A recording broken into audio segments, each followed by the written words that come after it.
Hello everyone, I am the storyteller and I am here to help you today.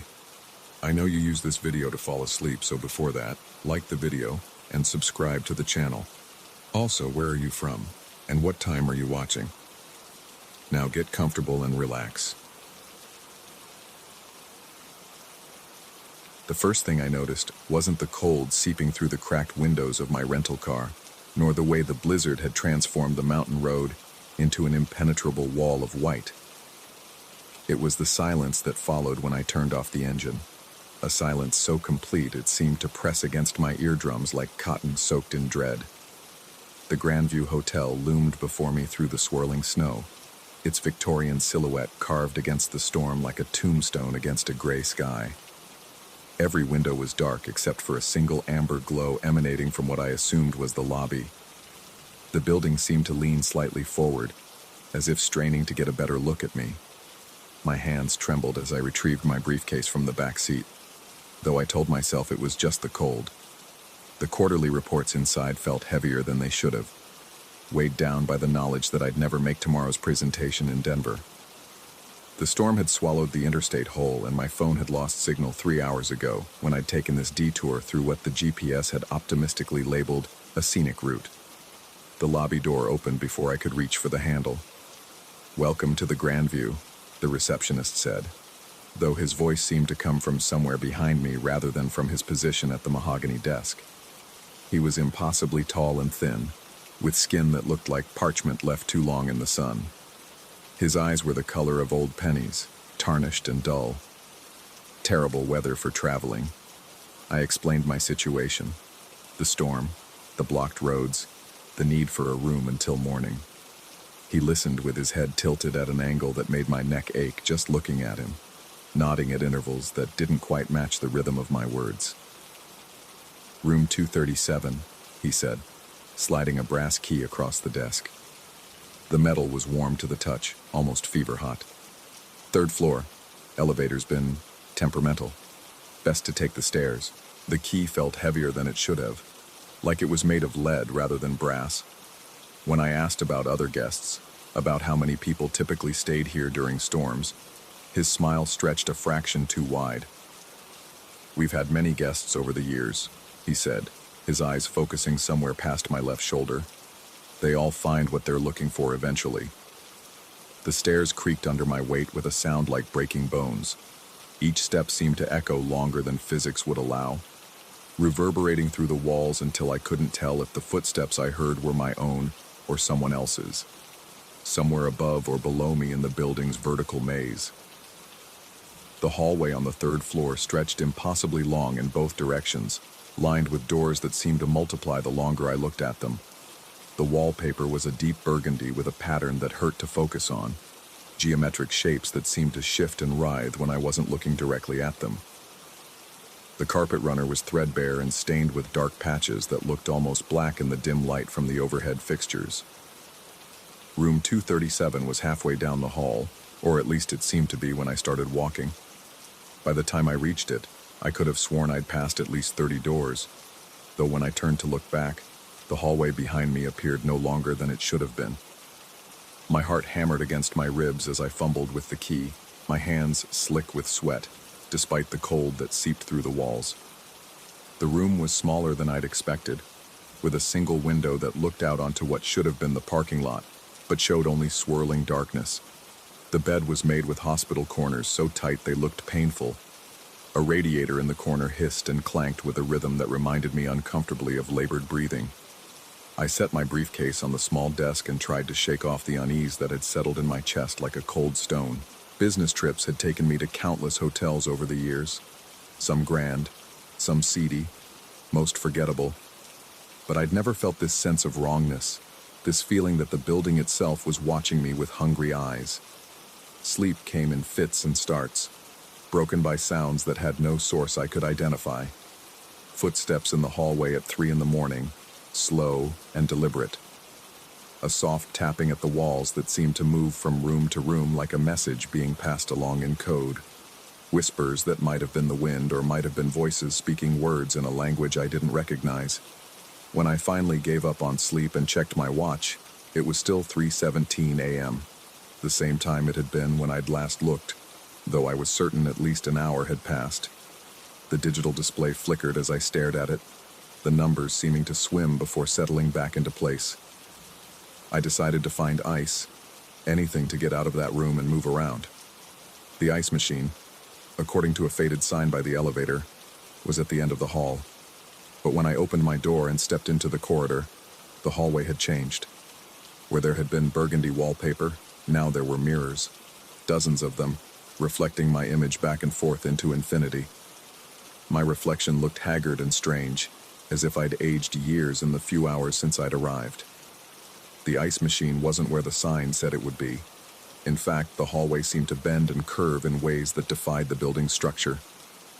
I found myself walking for what felt like 20 minutes, past doors that all looked the same except for their numbers, which seemed to follow no logical sequence. Room 108 was next to room 455, which was across from room 12. When I tried to return to my room, I couldn't find it. The brass key in my hand grew hotter with each door I passed, but none of them was 237.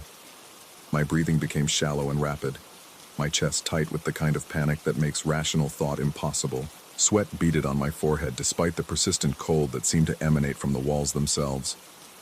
I must have made a wrong turn, I told myself. Old hotels were notorious for their confusing layouts, but as I walked, the hallway seemed to stretch longer with each step, the ceiling pressing lower, the walls closing in with such subtle persistence that I only noticed when my shoulders began to brush against them. The whispers started then, soft at first, barely audible above the hum of the radiators and the distant sound of wind. They seemed to come from behind the doors, dozens of voices murmuring in conversations I couldn't quite make out. When I pressed my ear to one of the doors, the whispering stopped abruptly, replaced by a silence so complete it felt like a held breath.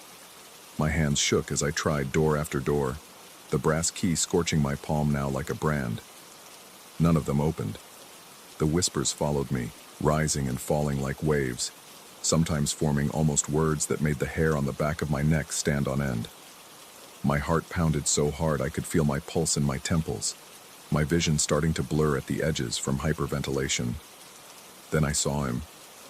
The receptionist stood at the far end of the hall, though I was certain he hadn't been there a moment before. His too-tall frame was silhouetted against a light source I couldn't identify, and his head was tilted at that same uncomfortable angle. When he raised his hand to wave, his arm seemed to bend in too many places, like it had extra joints that shouldn't exist. I ran. My footsteps echoed off the walls in a staccato rhythm that sounded like applause, mocking and rhythmic. Behind me, I could hear other footsteps. Not the receptionists, but dozens of them, all slightly out of sync, creating a cacophony of sound that seemed to come from the walls themselves. The brass key burned in my hand like a coal from a fire, but I couldn't make myself drop it. The hallway twisted and turned, leading me past windows that showed not the storm outside but other hallways, other corridors filled with walking figures whose faces I couldn't quite see. The wallpaper was bleeding now, literally bleeding. Dark stains spreading across the patterns like water through cloth. The smell of copper and old roses filled the air, so thick I could taste it on my tongue. When I finally found a staircase, I took the steps 3 at a time, my briefcase banging against my leg with each leap. The lobby was exactly as I'd left it, down to the single amber light glowing behind the reception desk. But the receptionist was gone. The front door, however, was locked. I pulled at the handle until my palms were raw, threw my shoulder against the heavy wood until pain shot down my arm, called out for help until my voice cracked and failed. The windows were painted shut, the glass too thick to break with anything I could find. The phone behind the reception desk was dead, its receiver yielding only static when I lifted it to my ear. That's when I found the guest registry. It was open on the desk, its pages yellowed with age. My name was there in my own handwriting, though I had no memory of signing it. But it wasn't the most recent entry. Below my signature, in the same handwriting, were dozens of other entries, hundreds. All in my hand, all with my name, dating back years, decades. The dates made no sense. Some were from the future, some from decades past. All signed by me, all on the same day I'd arrived. My heart hammered against my ribs as I flipped through the pages, seeing my signature repeated endlessly, the dates becoming increasingly impossible. The last entry was tomorrow's date, in handwriting that looked shaky, desperate. Please, someone has to believe me. The rooms move. The hallways change. I can't find my way out. I've been here for... The entry cut off mid-sentence, the pen trailing off into an illegible scrawl. My hands trembled as I set down the registry, my mouth dry as sand. The lobby seemed to pulse around me, the walls breathing with a rhythm that matched my racing heartbeat. The amber light flickered, and in its dying glow, I saw them.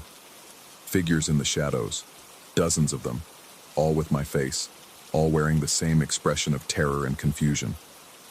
They stood in the doorways leading to the dining room, the bar, the corridors beyond. Some looked older than me, some younger, but all unmistakably me. One was holding a briefcase identical to mine. Another clutched a brass key that glowed like an ember in the darkness. They all mouthed the same words over and over. The rooms move. The hallways change. I can't find my way out. The realization hit me like a physical blow. This wasn't just a hotel. It was a trap, a maze designed to catch travelers like me and fold them into its impossible geometry. How many versions of myself had walked these halls? How many had signed that registry? How many were still wandering those endless corridors, searching for a room that would always be just out of reach? But understanding the trap was the first step to escaping it. I closed my eyes and forced myself to think rationally. The hotel fed on confusion, on the panic that made people lose their way. But what if I stopped trying to find my room? What if I stopped following the rules the building wanted me to follow? I walked back to the staircase, but this time I didn't climb up. Instead, I went down into the basement I was certain hadn't existed before. The stairs were rough concrete, leading into darkness that felt absolute and heavy. My footsteps echoed differently here, as if the space was vast beyond comprehension. The basement was filled with doors, thousands of them, all numbered with impossible combinations of digits and symbols. But I ignored them all, walking straight through the maze until I found what I was looking for. A simple wooden door with no number at all. It opened onto the parking lot, where my rental car sat covered in snow but otherwise exactly as I'd left it. The storm had passed, leaving behind a crystalline morning that sparkled with fresh snow. The hotel loomed behind me, but when I turned to look at it, it seemed smaller somehow, less imposing. Just an old building that had seen too many years and too many guests. I didn't look back as I drove away, though I could feel its windows watching me go. In the rearview mirror, the Grandview Hotel seemed to shimmer and fade, like a mirage dissolving in desert heat. By the time I reached the main road, I couldn't see it at all. But sometimes, late at night in hotel rooms across the country, I hear whispers in the walls and see shadows that move without cause.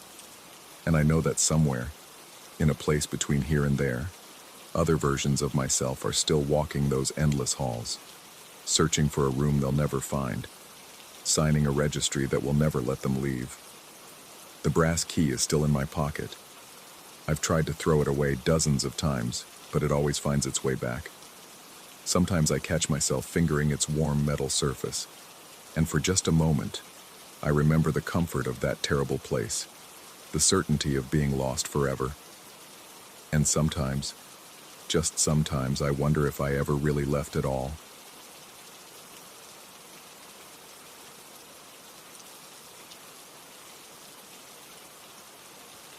Story 2.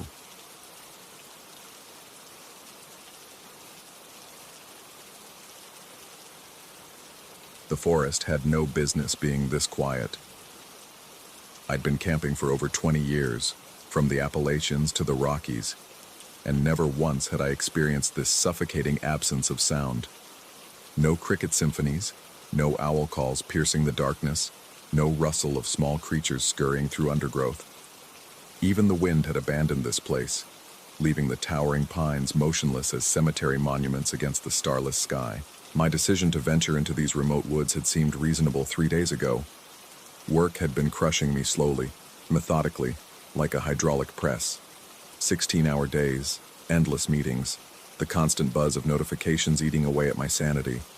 I needed disconnection, real disconnection, somewhere my phone couldn't reach me even if I wanted it to. The Blackwater Wilderness area had seemed perfect, miles from the nearest road, accessible only by a grueling 8-mile hike through increasingly dense forest. The ranger at the station had given me a peculiar look when I'd requested a permit for the deepest section. "Most folks stick to the outer trails," he'd said, his weathered fingers drumming against the counter. "Gets mighty isolated back there." Isolation was exactly what I'd been seeking. Now, zipped inside my tent with my camping lantern casting dancing shadows on the nylon walls, I was beginning to understand why most people avoided this area. The silence pressed against my eardrums like water pressure. I'd grown accustomed to the white noise of city life, the distant hum of traffic, the mechanical whisper of air conditioning. This absolute void of sound felt unnatural, wrong. My breathing seemed thunderous in comparison, each exhalation a violation of whatever sacred quiet gripped this place.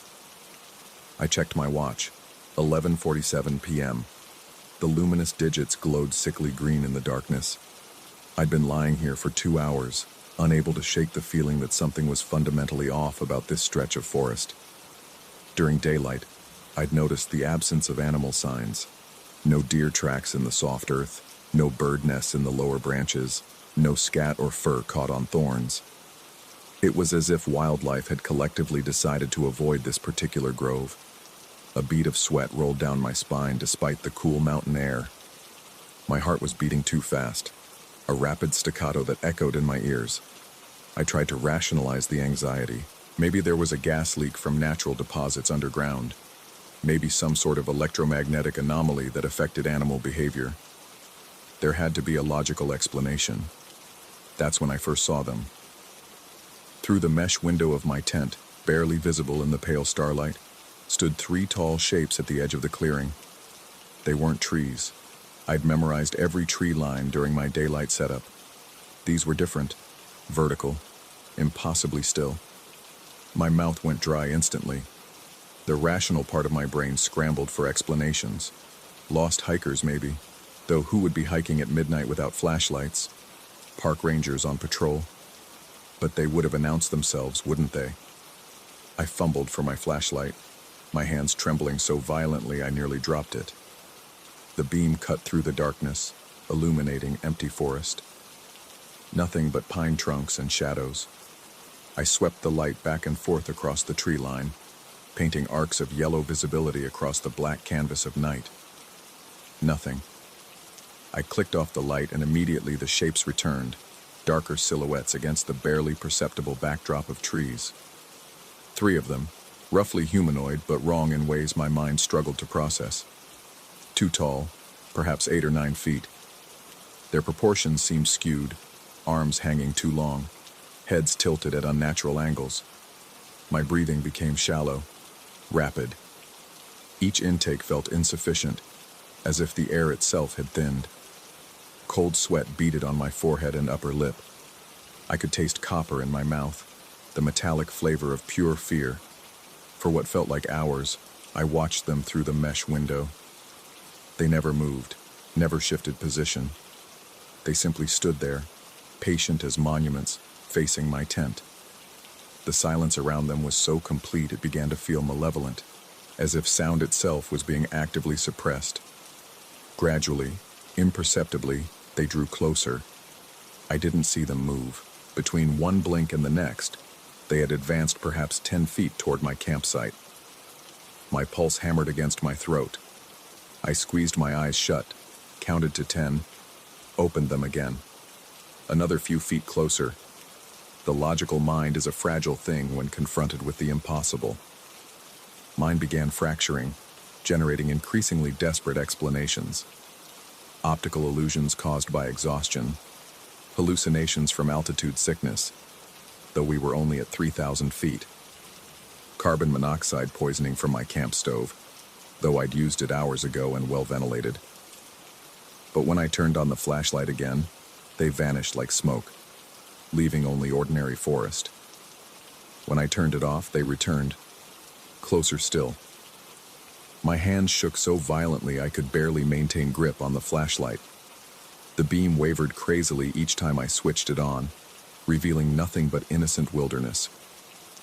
The disconnect between what I saw with artificial light and what lurked in natural darkness was driving wedges into my sanity. By 3 a.m., they had crossed half the distance to my tent. I could make out more details now in the dim starlight. Their heads were elongated, stretched vertically like putty pulled by invisible hands. Their arms seemed to have too many joints, bending in places arms shouldn't bend. When they turned slightly, and they did turn, tracking my movements within the tent with predatory focus, I caught glimpses of their profiles. No faces that I could discern, just smooth expanses where features should have been. My sleeping bag was soaked with perspiration. Every muscle in my body was rigid with tension, cramping from hours of sustained terror. My jaw ached from clenching my teeth. I'd bitten my tongue at some point and could taste blood mixing with the metallic fear in my mouth.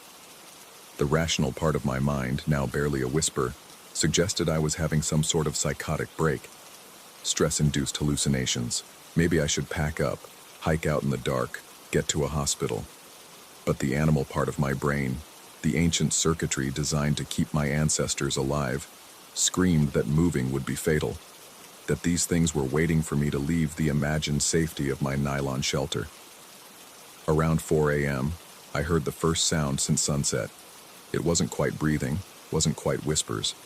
A soft susurration like wind through dry leaves, except there was no wind and the leaves weren't moving. The sound seemed to come from all directions at once, surrounding my tent in an acoustic cage. As it grew louder, I realized it was almost rhythmic, like chanting in a language that human vocal cords weren't designed to produce. The three figures had advanced to within 20 feet of my tent. I could see them clearly now, and the clarity was worse than the uncertainty had been. They weren't wearing clothes, but their bodies weren't naked either.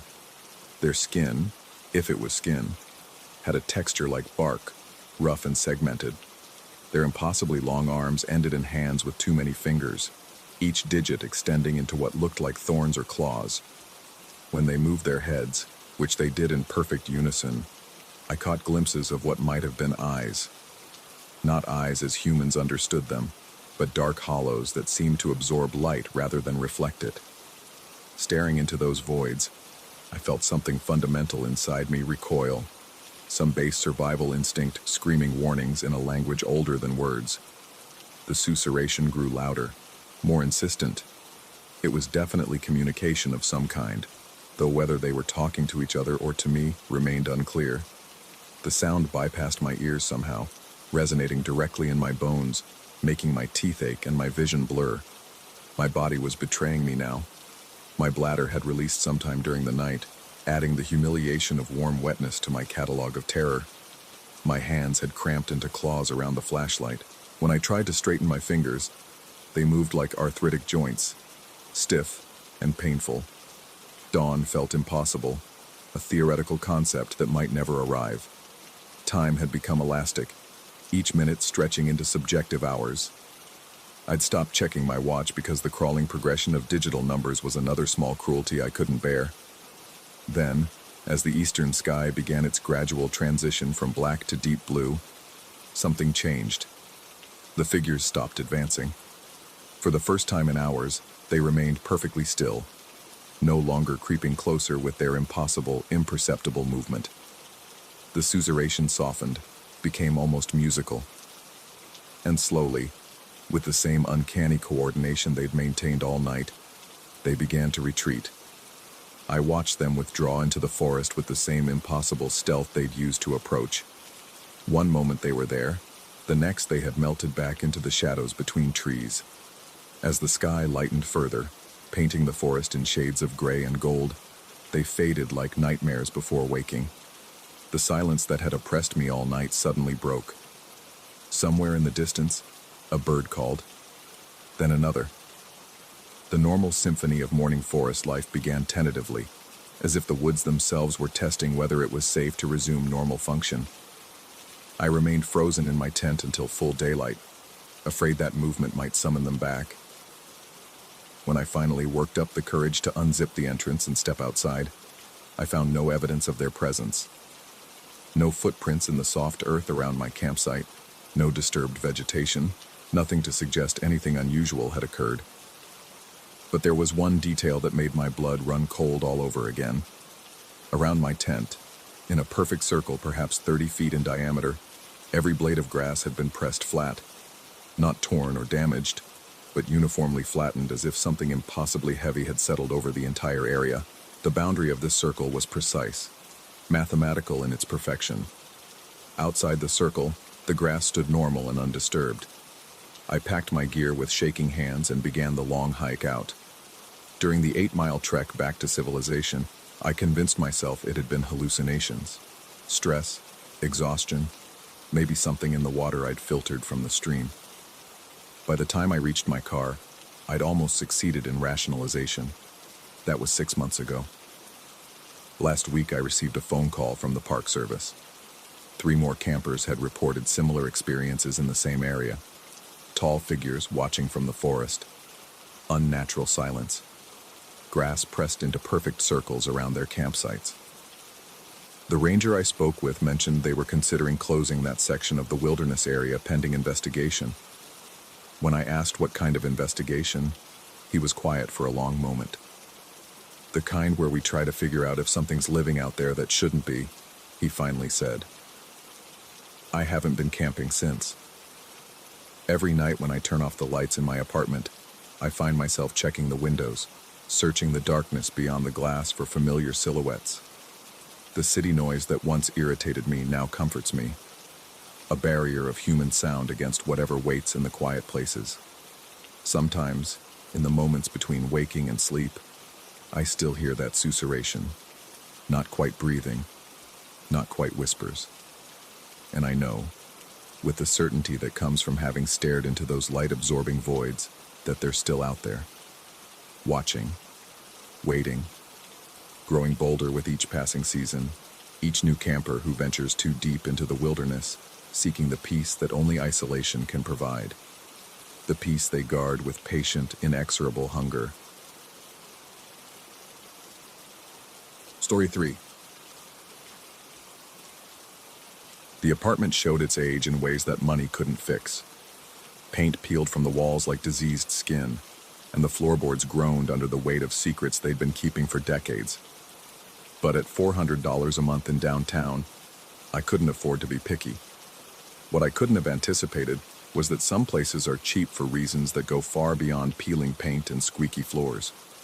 The building squatted between 2 modern glass towers like a rotting tooth, its brick facade stained black with decades of urban decay. The landlord, a skeletal man with yellowed eyes, had handed me the keys with an expression that suggested he was relieved to pass along some burden. His fingers trembled slightly as he explained that the previous tenant had left suddenly, abandoning all his belongings. When I asked why, he simply shrugged and muttered something about people having different tolerances for old buildings. The first week passed quietly enough. I spent my days unpacking boxes, and my evenings familiarizing myself with the rhythms of city life 6 stories up. The building's sounds became a soundtrack I gradually learned to ignore. The elevator's mechanical wheeze, the neighbor's television bleeding through thin walls, the occasional thump of footsteps overhead. Normal sounds, comforting sounds. It was on the 8th night that I first heard them. I lay in bed, that drowsy state between waking and sleep, when a sound pulled me back to consciousness. A scratching, like fingernails against wood, coming from somewhere inside the wall beside my bed. I pressed my ear to the cold plaster and listened. The sound came again, deliberate and rhythmic. Scritch, scritch, scritch. My heart began its familiar rapid tattoo against my ribs as I realized the sound was too coordinated to be mice or settling wood. Too purposeful. I tapped the wall gently, and the scratching stopped immediately, as if whatever was making it had heard me and was now listening back. The silence that followed felt pregnant with attention. My mouth went dry as I waited, counting my own heartbeats, but the scratching didn't resume. I told myself it was pipes or the building's old bones stretching in the cool night air. But as I lay there staring at the water-stained ceiling, cold sweat gathering at the base of my neck, I couldn't shake the feeling that something had been trying to get through. Over the following nights, the sounds grew bolder. They came from different walls now, sometimes from the ceiling above my bed. Always at night, always when I was alone and vulnerable. The scratching evolved into a more complex symphony. Tapping, sliding, sometimes what sounded almost like muffled voices having urgent conversations just beyond my reach. I began keeping a notebook, documenting each incident with the desperate precision of a man trying to prove his own sanity.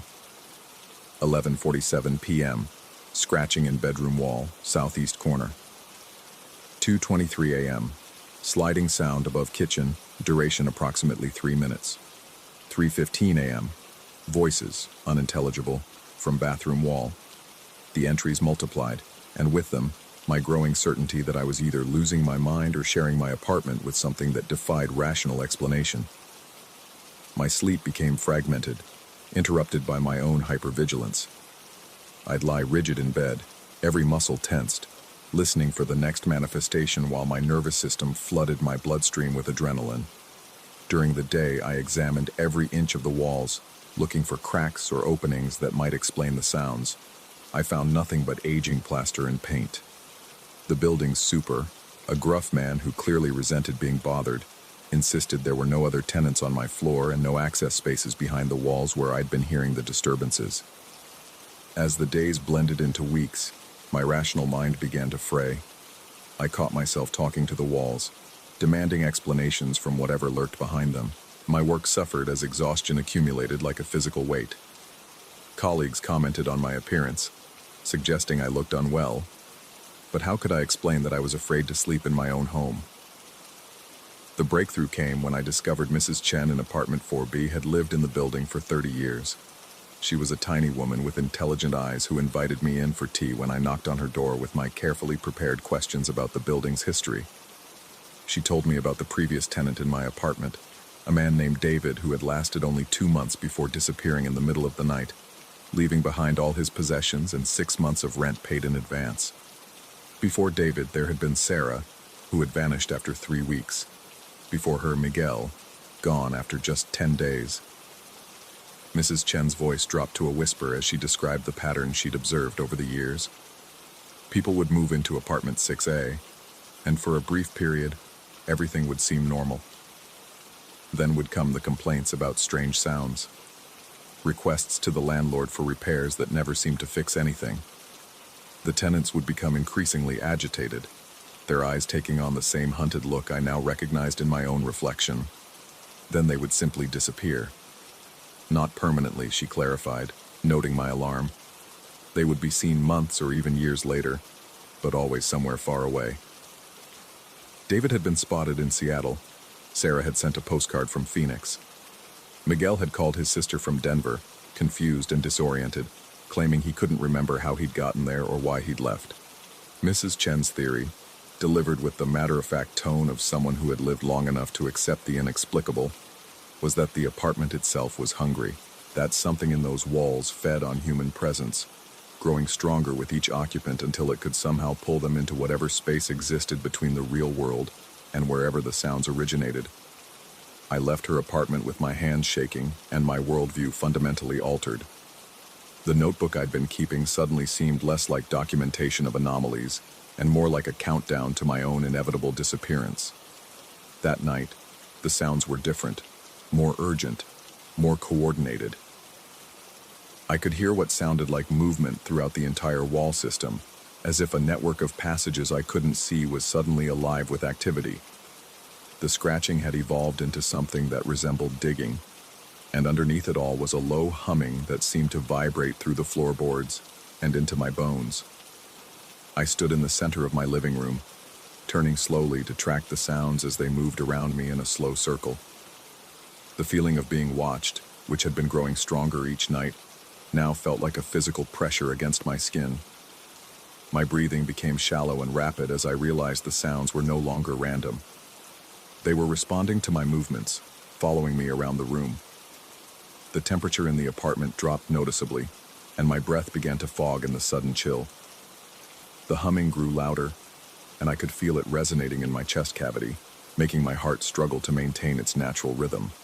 The walls themselves seemed to pulse with some alien heartbeat, and the paint began to bubble and shift as if something massive was pressing against it from behind. I backed toward the door, my legs trembling with the effort of controlled movement, when every instinct screamed at me to run. The sounds followed me, growing more insistent, more demanding. Whatever lived in those walls was no longer content to simply observe. It wanted something from me, and I could feel its hunger like a cold draft against my face. My hand found the doorknob just as the first crack appeared in the wall beside my bedroom. Not a crack in the plaster, but something deeper. A seam that hadn't existed moments before, running from floor to ceiling like the outline of a door. The edges glowed with a sickly phosphorescent light, and through the gap, I could see movement in the darkness beyond. I ran then, my nerve finally broken. I grabbed my wallet and keys and fled the apartment, leaving the door standing open behind me. In the hallway, I could hear the sound spilling out of my apartment and echoing off the walls, no longer confined to the spaces between. Other doors along the corridor remained firmly shut, but I could feel eyes watching me from behind peepholes as I stumbled toward the stairwell. I didn't stop running until I reached the street, where the normal sounds of traffic and city life crashed over me like a salvation. Looking back up at my building, I could see a strange light flickering in the windows of my apartment, and shadows moving behind the glass that were too large and too numerous to be human. 3 months later, I'm writing this from a small town 500 miles away, in a house with walls I can trust. I never went back for my belongings. The landlord's calls went unanswered until they stopped coming altogether. Mrs. Chen sent me a single letter, informing me that apartment 6A was available for rent again, and that a young woman had already inquired about viewing it. Sometimes in the quiet hours before dawn, I still hear scratching in the walls of my new home. But I tell myself it's just mice, just the house settling, just my imagination playing tricks forged by my experience with something that should not exist. I tell myself these things, and most days, I almost believe them. But I've started keeping a new notebook, just in case. Story 4. The silence in the auction house felt different that day, heavier somehow, as if the very air held secrets that shouldn't be disturbed. Among the dusty furniture and forgotten heirlooms, one item caught my attention with an almost magnetic pull. A portrait of a man whose identity had been lost to time, his penetrating eyes staring out from beneath heavy brows with an intensity that made my chest tighten inexplicably. I should have walked away. The painting measured roughly 3 feet by 4, its ornate golden frame tarnished with age and neglect.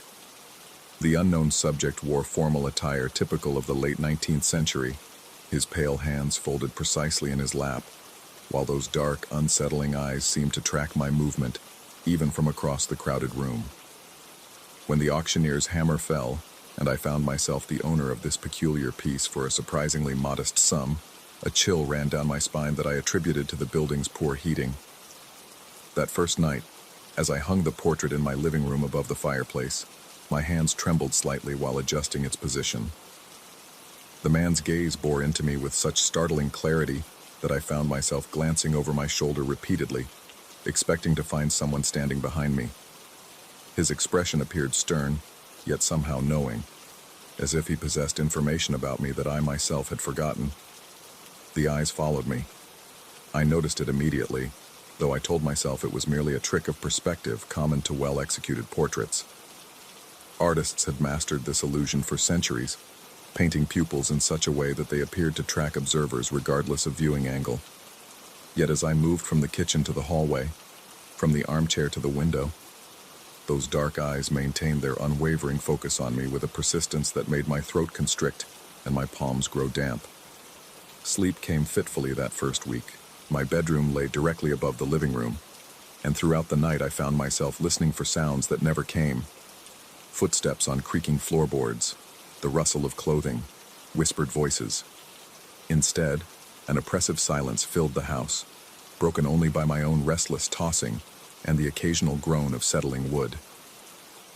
When I ventured downstairs for water or to check the locks, The portrait waited in the darkness, those eyes gleaming faintly in whatever ambient light filtered through the curtains.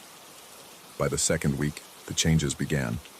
Initially, I attributed the alterations to my imagination, or perhaps variations in lighting throughout the day. The man's expression seemed to shift almost imperceptibly, a slight tightening around the eyes, a barely noticeable downward turn of the mouth. I found myself studying the painting during my morning coffee, searching for differences that I couldn't quite articulate but felt certain existed. His skin appeared paler than I remembered, almost translucent in certain light. The shadows beneath his eyes seemed deeper, darker, lending his face a gaunt quality that hadn't been present when I first acquired the piece. Most unsettling of all, his expression had begun to convey something approaching malevolence, though I couldn't pinpoint exactly when this transformation had started or how it had progressed so gradually. My sleep deteriorated further. I would wake in the middle of the night with my heart hammering against my ribs, sweat beading on my forehead despite the cool temperature I maintained in the house. The sensation of being watched pressed down on me like a physical weight, making it difficult to draw full breaths. During these midnight episodes, I resisted the urge to investigate, to creep downstairs and confront whatever was happening in my living room. But the compulsion grew stronger each night. 3 weeks after acquiring the portrait, I could no longer deny that something was fundamentally wrong. The painted figure had definitely changed, not just in expression, but in actual physical appearance.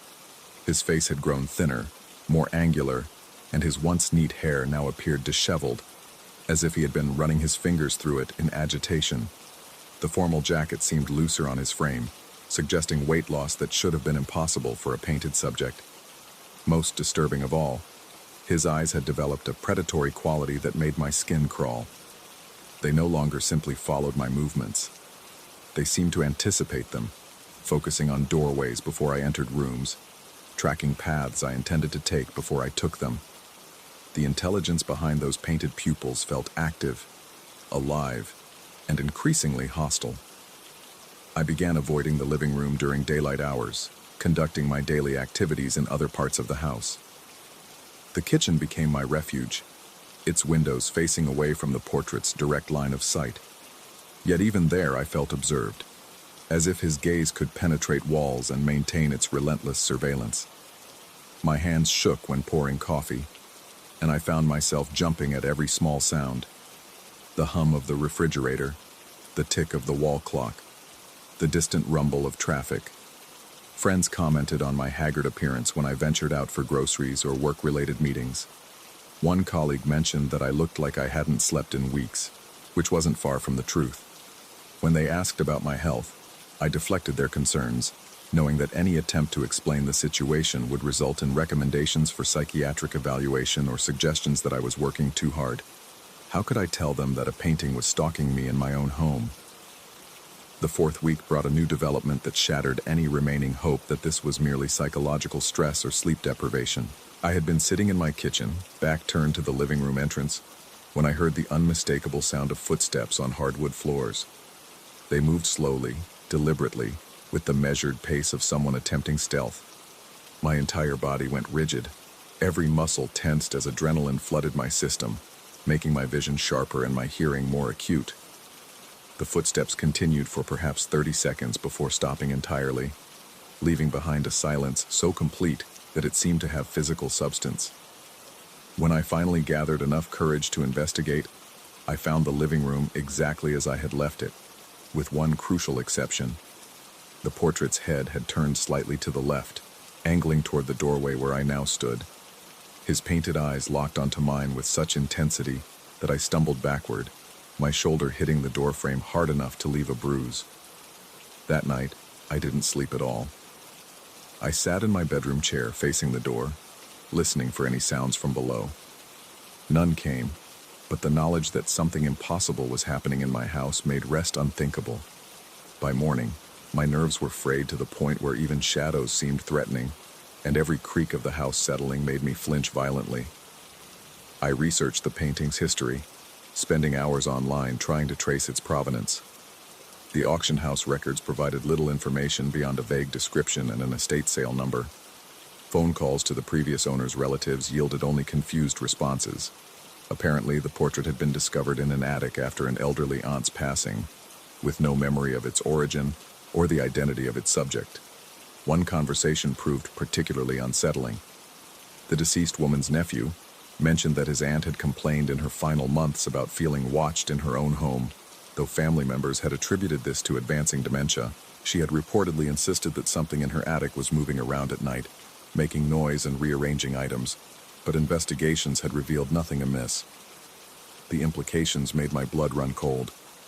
During the 5th week, the portrait's transformation accelerated dramatically.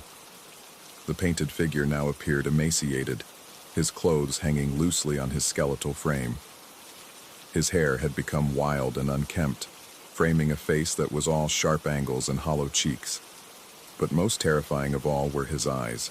They had developed an unmistakable hunger, a predatory intensity that seemed to reach out from the canvas and wrap around my throat like invisible fingers. I began experiencing what I can only describe as waking nightmares. While going about my daily routine, I would catch glimpses of movement in my peripheral vision. A figure standing just out of sight, always positioned where the portrait should be visible. When I turned to look directly, I found only the painting hanging innocently on the wall, though its subject's expression invariably seemed more satisfied, as if pleased by my growing distress.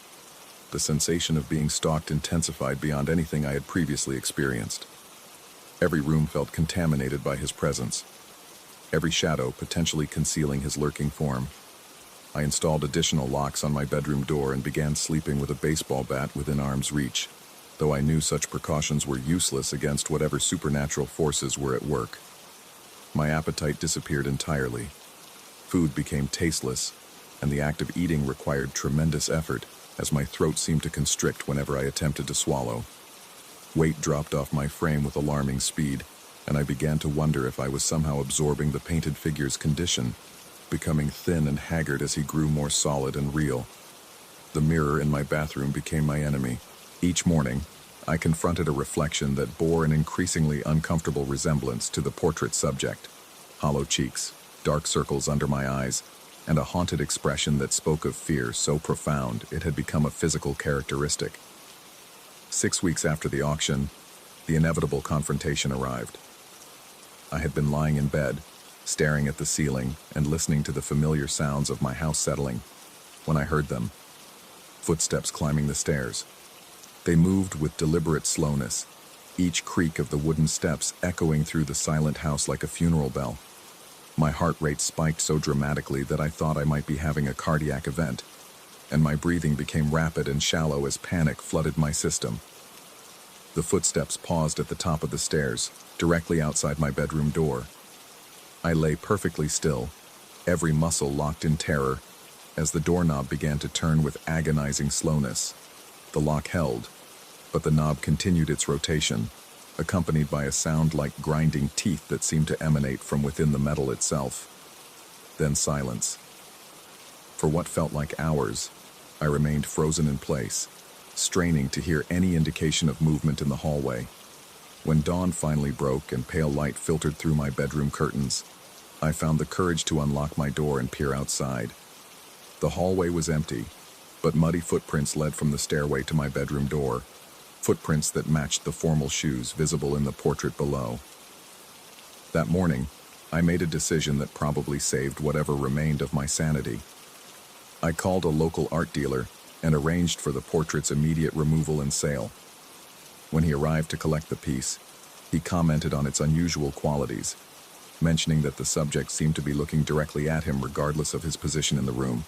I informed him that such an effect was common in well-executed portraiture, though my voice shook as I spoke the lie. After the dealer left with the painting safely wrapped and loaded into his van, I spent the entire day cleaning my house, scrubbing away any trace of its presence. I rearranged furniture, opened every window to let in fresh air, and even considered burning sage, though I wasn't entirely sure of the proper procedure. That night, for the first time in 6 weeks, I slept peacefully. But sometimes, in the dark hours before dawn, I still feel eyes watching me from empty walls, and I wonder whether some presences, once invited in, ever truly leave. The portrait may be gone, but the memory of its gaze lingers like a scar on my psyche, a reminder that some mysteries are better left undisturbed, and some auctions are best avoided entirely. The dealer never contacted me about finding a buyer, and I never asked.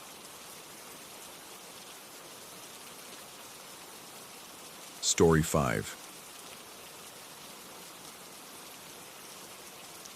The static crackled like fire consuming dry wood, and through its white noise, something whispered my name.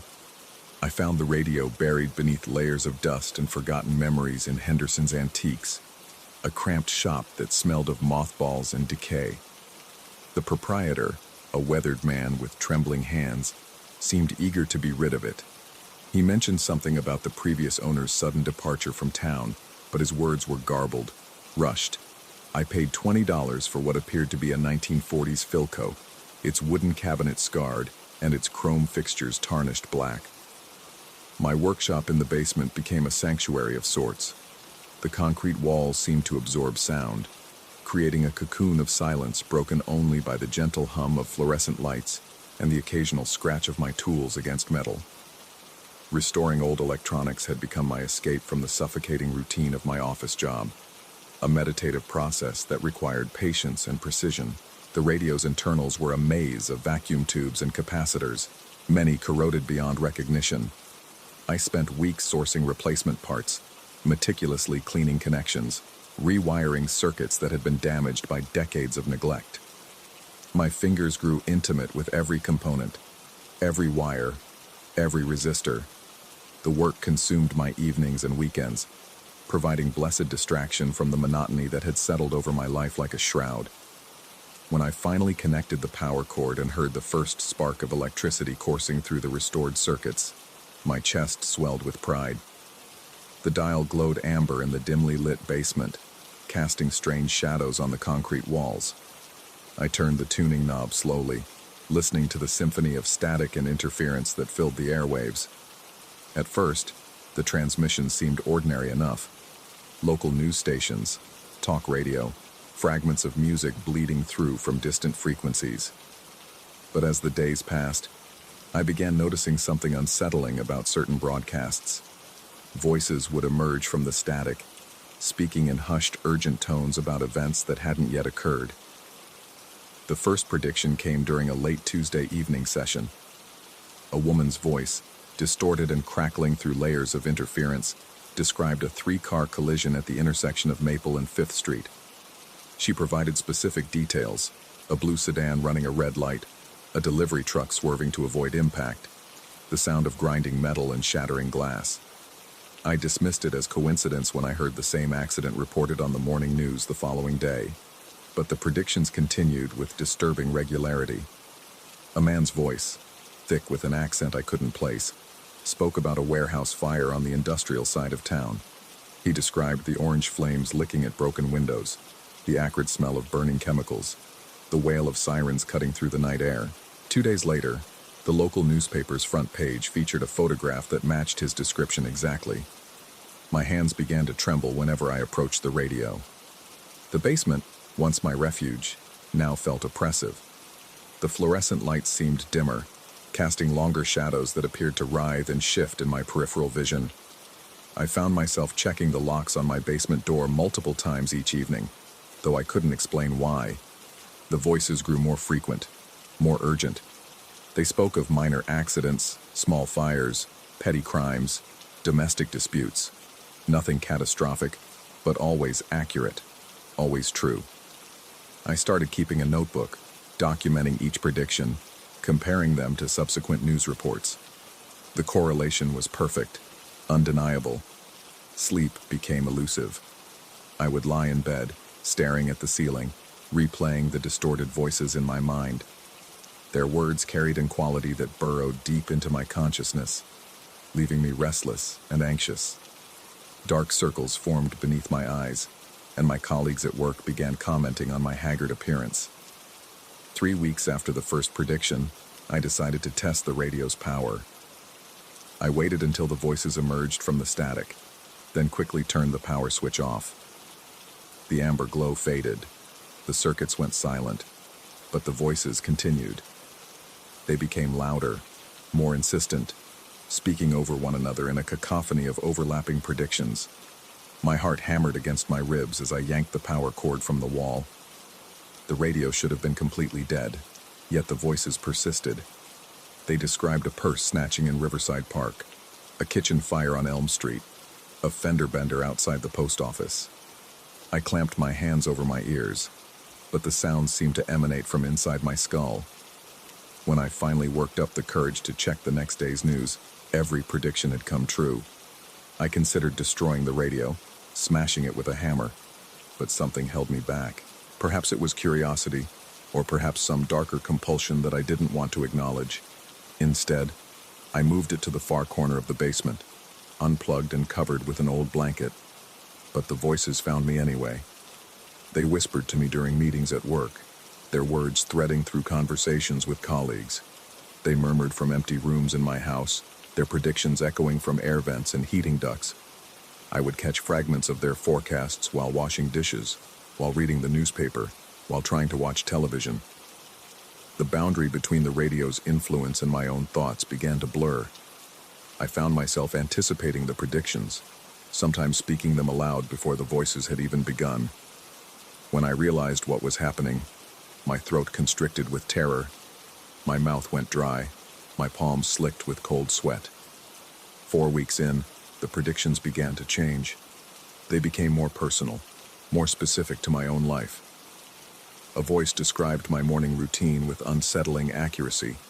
The time I would wake, the number of steps from my bedroom to the kitchen, the contents of my breakfast. Another voice predicted the exact words my supervisor would use during our weekly meeting.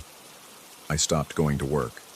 I called in sick, claiming a bout of flu, but the truth was more complicated. I couldn't bear the thought of confirming another prediction, of watching reality conform to the radio's twisted prophecies. Instead, I barricaded myself in my house, disconnecting the basement radio and storing it in the garage. But the voices followed me. They emerged from my television speakers, from my computer, from the radio in my car. They predicted which neighbors would walk past my window, which delivery trucks would rumble down my street, which birds would perch on my fence. The specificity was maddening, the accuracy absolute. My reflection in mirrors began to look foreign, gaunt and hollow-eyed. I lost weight without trying, my appetite destroyed by the constant anxiety that gnawed at my stomach. Sleep came in fragments, interrupted by dreams where distorted voices narrated my every movement. The breaking point came on a Thursday evening. I was sitting in my living room, trying to read a book, when a child's voice began speaking from the kitchen radio. The voice was different from the others, clearer, more immediate. It described me walking to the kitchen, opening the refrigerator, reaching for a carton of milk. As it spoke, I felt my body moving involuntarily, my legs carrying me toward the kitchen against my conscious will. I fought against the compulsion, gripping the doorframe with white knuckles, my muscles straining against some invisible force. The child's voice became more insistent, describing how I would pour the milk into a glass, how I would drink it slowly while staring out the window at my neighbor's house. My hand reached for the refrigerator handle, trembling with the effort of resistance. In that moment, I understood the true horror of my situation. The radio wasn't just predicting the future, it was controlling it. The voices weren't describing events that would happen. They were commanding events to happen. And somehow, I had become part of their broadcast network. I stumbled back to the garage, yanking the covered radio from its hiding place. My fingers shook as I plugged it back in, and immediately the basement filled with overlapping voices, dozens of them speaking simultaneously. They described my fear, my trembling hands, my racing heartbeat. They narrated my every breath, my every blink, my every thought. But beneath their cacophony, I heard something else. Laughter. Not human laughter, but something older, more primal. Something that had been waiting for decades in the circuits and vacuum tubes, feeding on the predictions, growing stronger with each confirmed prophecy. I realized then that the radio had never been broken. It had been hungry. The voices reached a crescendo, describing how I would smash the radio with a crowbar, how the circuits would spark and smoke, how the voices would finally fall silent. But as I raised the tool above my head, they began describing something else, how the destruction would only transfer their power to the next antique radio, the next unsuspecting hobbyist, the next victim who would find themselves trapped in an endless cycle of predicted events. My arms froze mid-swing. The voices described my hesitation, my growing understanding, my dawning horror at the realization that I could never truly destroy what had taken hold of me. In the end, I didn't smash the radio.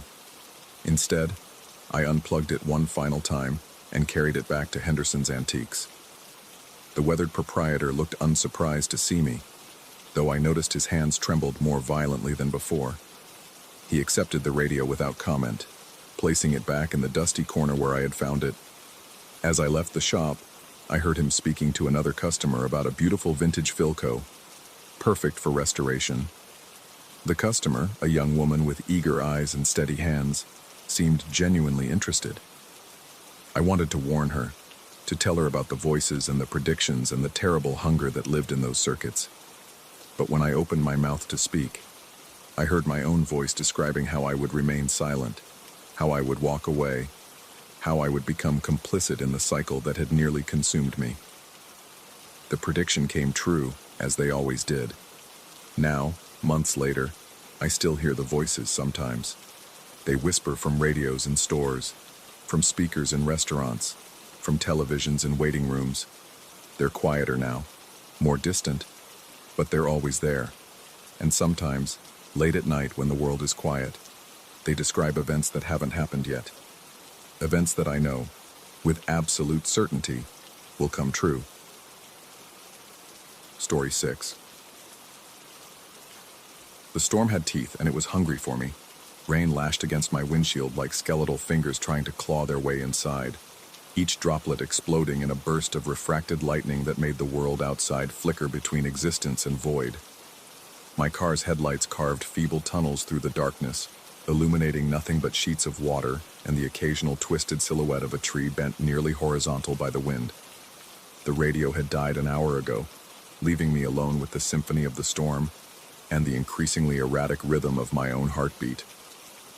I should have stayed at the motel, should have ignored the deadline breathing down my neck like a predator, should have listened to the clerk's warnings about the back roads during storm season. But desperation makes fools of us all, and I was running late for the most important presentation of my career. The shortcut through the rural countryside had seemed logical 6 hours ago, when the sky was merely overcast and my GPS cheerfully promised to shave 40 minutes off my drive. Now, as thunder rolled overhead like the footsteps of giants, I realized I hadn't seen another car or any sign of civilization for the past 2 hours. My phone showed no signal naturally. The fuel gauge hovered just above empty, and my headlights revealed nothing but an endless ribbon of cracked asphalt disappearing into the storm's maw. That's when I saw the house. It materialized from the darkness like something dredged up from the depths of a fever dream. A Victorian monstrosity perched on a low hill, its gabled roof and ornate trim stark against the roiling clouds. Warm yellow light spilled from several windows, creating pools of false comfort in the hostile night. My hands, white-knuckled on the steering wheel, actually relaxed slightly. Shelter, warmth, perhaps a phone line that still worked. I pulled into the gravel driveway, stones crunching under my tires like small bones. The engine's death rattle was immediately swallowed by the storm's fury. Rain hammered the roof of my car with such violence that I hesitated before opening the door. When I finally made the sprint to the covered porch, I was soaked through in seconds, my suit clinging to my body like a second skin, cold water running down my spine in rivulets that made me shudder. The front door was heavy wood, dark with age and moisture. A brass knocker in the shape of a gargoyle's head leered at me, its green patina catching the light from the porch lamp. I raised my hand to knock, then noticed the door was already slightly ajar, darkness visible through the crack like a thin smile. "Hello?" I called out, pushing the door open wider. My voice was nearly lost in the storm's roar. "Is anyone home?" I need help. My car. The words died in my throat as warmth enveloped me, carrying with it the musty scent of old wood and something else, something metallic and unpleasant that made my nostrils flare. I stepped inside, my waterlogged shoes squelching against what felt like expensive hardwood. The door swung shut behind me with a soft click that seemed unnaturally loud in the sudden relative quiet. I found myself in a grand foyer, illuminated by an ornate chandelier that cast dancing shadows across walls lined with dark wood paneling. A sweeping staircase curved upward into gloom, its banister worn smooth by countless hands. But it was the paintings that immediately commanded my attention. They covered every available wall space, dozens of them in elaborate frames that glinted dully in the uncertain light. Most were portraits, men and women in period dress staring out with eyes that seemed to track my movement across the room. Their faces held expressions I couldn't quite decipher, as if they were all sharing some private joke at my expense. "Hello?" I called again, louder this time. The sound echoed strangely, as if the house were much larger than it appeared from outside. Water dripped from my clothes onto the floor, each drop marking time like a metronome. "I'm sorry to intrude, but my car broke down in the storm. I just need to use your phone." Silence answered me, broken only by the muffled fury of the storm outside and the steady drip of my sodden clothes. I waited, listening for footsteps or voices, but heard nothing. The house felt empty, abandoned, despite the lights that had drawn me in from the darkness. My eyes wandered back to the paintings, and that's when I noticed something that made my breath catch in my throat. There, hanging directly across from the entrance, was a portrait that looked disturbingly familiar. The face, angular, with brown hair and tired eyes, bore an uncomfortable resemblance to my own. The clothing was different, older, but the features... I stepped closer, my heart beginning to beat faster. The man in the painting wore a look of barely contained panic, his mouth slightly open as if caught mid-scream. His eyes were wide, pupils dilated with terror, and his hands were pressed against what appeared to be glass, fingers splayed in desperate futility. A coincidence? It had to be. People often resembled strangers, especially in the flickering uncertainty of artificial light. I forced myself to look away, to focus on finding a phone or the house's owner. My shoes left wet prints across the floor as I moved deeper into the house, each step announcing my presence to the empty rooms. The hallway beyond the foyer stretched in both directions, punctuated by doorways that gaped like mouths in the dim light. I chose the left passage, partly because I thought I heard the faint hum of electrical appliances from that direction, partly because the right corridor felt somehow colder, more unwelcoming. The first room I entered appeared to be a study or library. Bookshelves lined the walls from floor to ceiling, filled with leather-bound volumes whose titles I couldn't make out in the uncertain light. A massive desk dominated the center of the space, its surface clear except for an old-fashioned telephone that made my heart leap with hope. I hurried to the desk and lifted the receiver, pressing it to my ear. Silence. Not even a dial tone. I jiggled the switch hook several times, but the line remained dead. Of course, the storm had probably knocked out power and phone lines for miles around. It was then, as I replaced the receiver with mounting frustration, that I noticed the painting hanging above the desk. My blood turned to ice water in my veins. It was me again. Unmistakably me, but different from the first portrait. In this one, I was standing in what looked like this very study, one hand reaching for the telephone while my head was turned toward the painting itself, face frozen in an expression of dawning horror. The artist had captured the exact moment of recognition, the precise instant when reality began to fracture around the edges. My legs felt weak, and I gripped the edge of the desk to steady myself. This was impossible. These paintings couldn't exist. I'd never been in this house before tonight, never posed for any portraits. Yet the evidence hung before me, rendered in oil paint with photographic accuracy. A floorboard creaked somewhere in the house, the sound sharp and deliberate in the silence. I spun around, heart hammering against my ribs, but saw nothing except shadows dancing in the doorway. The storm raged on outside, but suddenly the house itself felt like the greater threat. I needed to leave. Now. My car might be nearly out of gas, but I could coast to the nearest town, find help elsewhere. Anywhere but here, in this impossible place where my face stared down at me from canvases that shouldn't exist. But as I moved toward the study door, my eyes caught another painting I'd somehow missed before. This one showed me walking down the very hallway I'd just traversed, water still dripping from my clothes, but my expression was different. Where moments ago I'd felt merely lost and anxious, the painted version of myself looked terrified, glancing over my shoulder as if something were following just outside the frame. My breath came in short, sharp gasps now, each inhalation seeming to provide less oxygen than the last.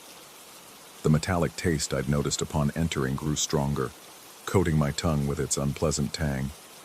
I realized it was the taste of my own fear, as if terror had a flavor and I was drowning in it. I stumbled from the study, no longer caring about stealth or politeness. The hallway seemed longer now, stretching away from me like something from a funhouse mirror.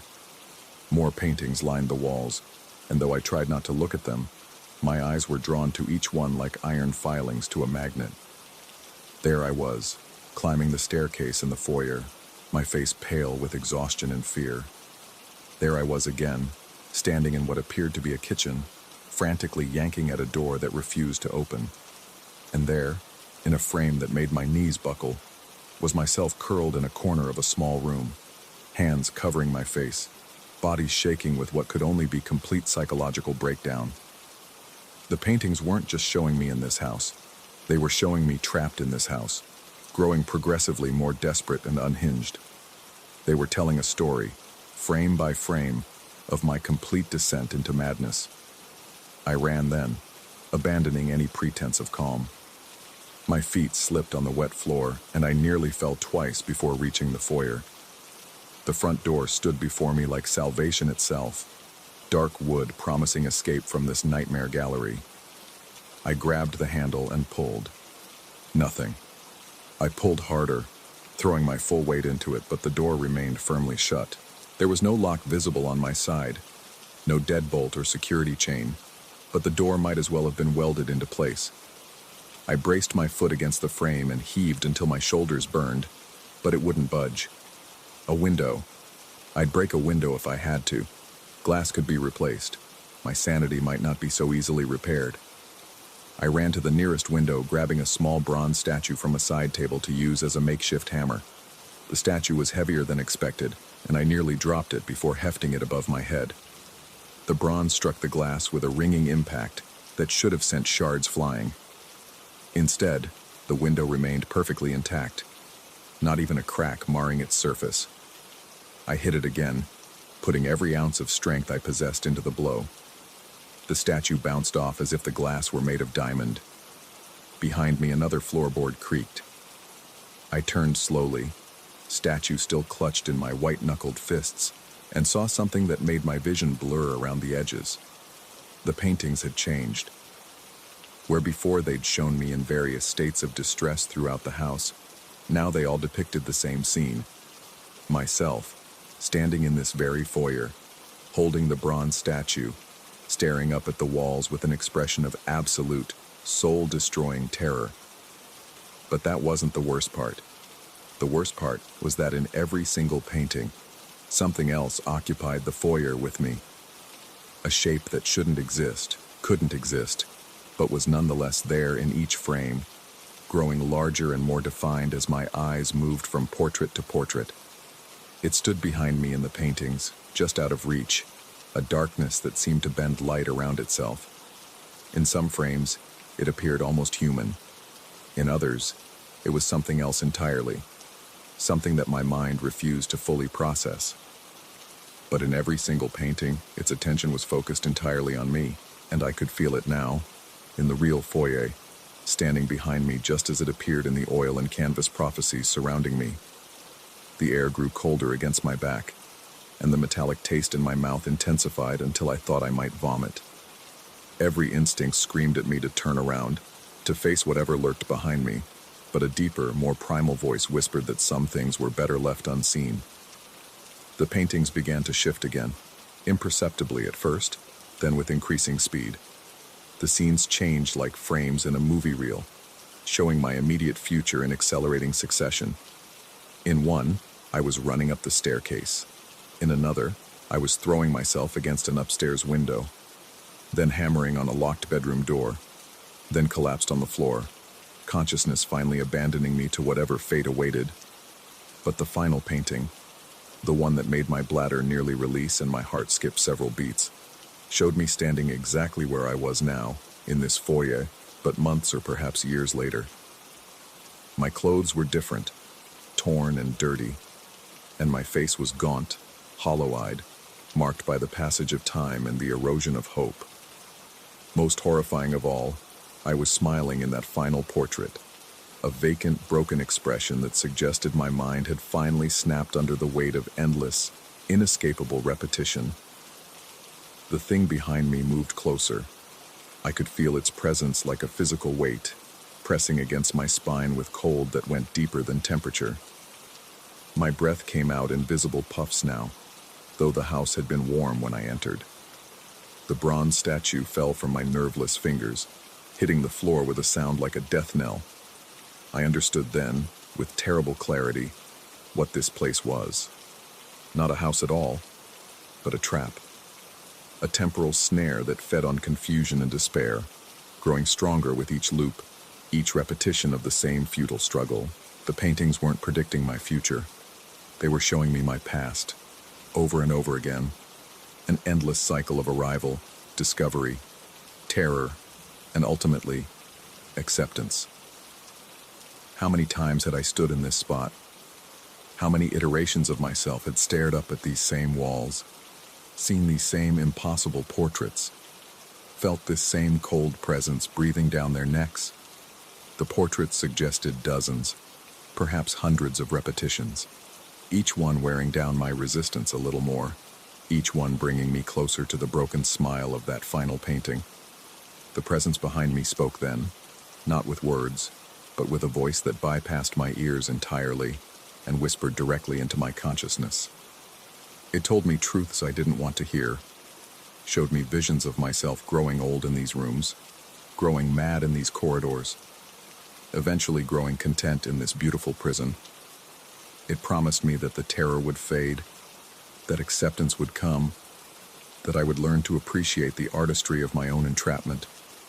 But I also understood something else, something the presence didn't expect me to grasp. The paintings showed loops, repetitions, but they also showed slight variations. In some iterations, I lasted longer before breaking.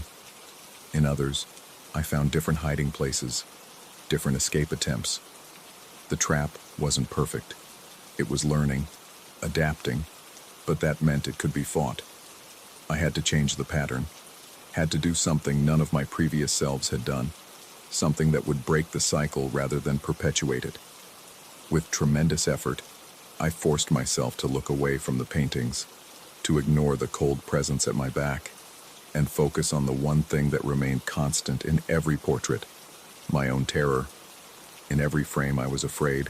In every iteration, I was fighting the house, fighting the presence, fighting the inevitable. What if I stopped fighting?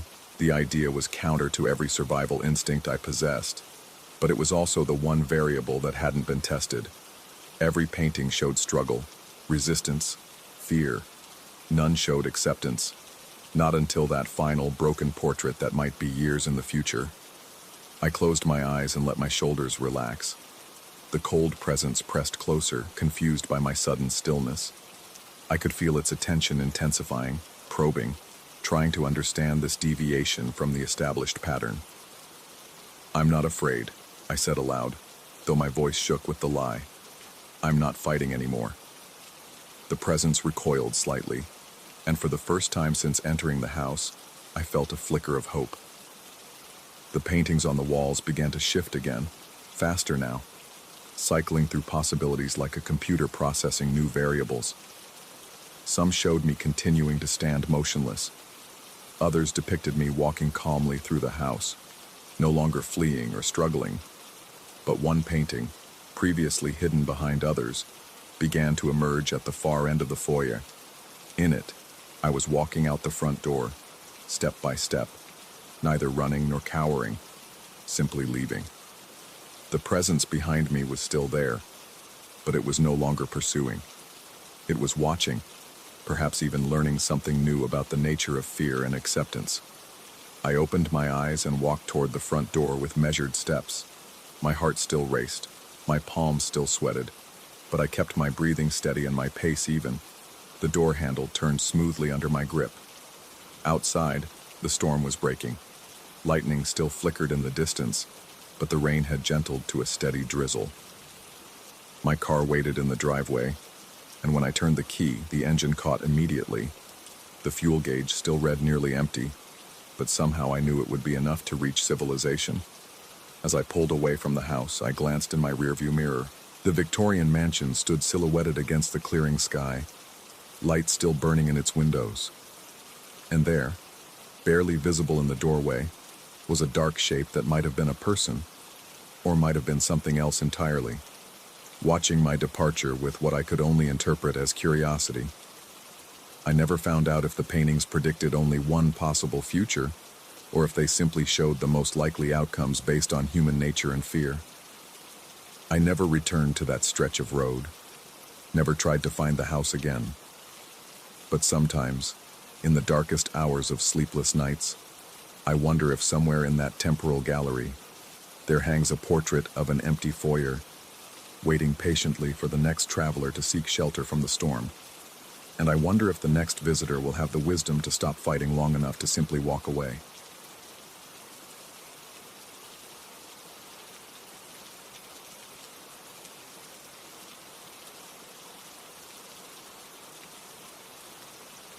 Story 7.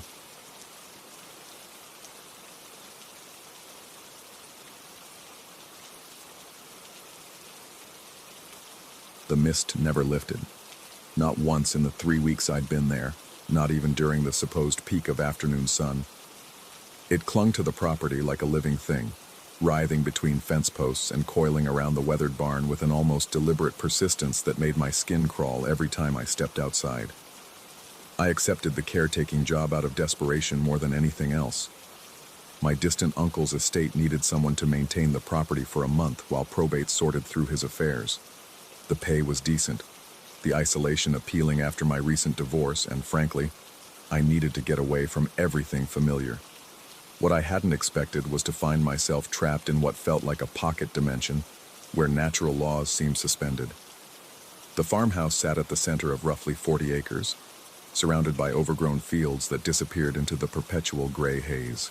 During my first morning, I'd attempted to walk the property boundaries, but gave up after an hour of stumbling through the thick, damp air that seemed to muffle sound and distort distance. The mist wasn't just visual. It had weight, pressing against my chest with each breath, coating my throat with its metallic taste. My pulse quickened whenever I caught movement in my peripheral vision. At first I dismissed these glimpses as tricks of light filtering through the vapor, or perhaps deer moving through the tall grass. But as days passed, the shapes became more frequent, more deliberate. They appeared just beyond the edge of clarity, dark silhouettes that seemed to pause when I turned toward them, only to dissolve back into the gray when I focused directly. The sensation of being watched began during my second week.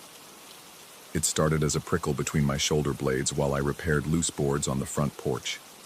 My hands trembled slightly as I gripped the hammer, and I found myself glancing over my shoulder every few minutes. The feeling intensified when I worked outside, as if multiple sets of eyes tracked my every movement from within the concealing mist. Sleep became elusive. The old farmhouse creaked and settled throughout the night, but underneath those familiar sounds, I began to detect others. Soft footsteps circling the property, the whisper of movement through tall grass, sometimes what sounded like breathing just outside my bedroom window. My heart would slam against my ribs as I lay rigid in bed, straining to identify each noise while sweat beaded on my forehead despite the cool air. By the third week, the shapes in the mist had grown bolder. I could make out human-like forms standing motionless in the fields, visible for longer periods before fading. They appeared to be wearing tattered clothing that hung loose on gaunt frames, The distance made details impossible to discern, but something about their posture, the way they tilted their heads, the unnatural stillness of their stance, sent ice water through my veins. My hands shook as I prepared simple meals, the constant state of alert exhaustion wearing down my nerves. The isolation compounded everything. No cell service reached the property, and the landline had been disconnected months ago. My pickup truck remained my only connection to the outside world, but leaving felt like abandoning a post I'd committed to maintain. The first direct encounter happened on a Tuesday evening. I was closing the chicken coop when movement caught my eye near the old grain silo. A figure stood perhaps 30 yards away, clearer than any I'd seen before. Tall, impossibly thin, with what appeared to be long hair hanging over its face. My mouth went dry as sand. The figure remained perfectly still for several seconds while my pulse hammered in my ears, then began walking toward me with a strange gliding gait. Terror locked my muscles. I wanted to run, to call out, to do something, but found myself frozen as the shape approached through the mist. 20 yards. 15. Close enough now to see that its feet didn't quite touch the ground. My breathing came in short, sharp gasps.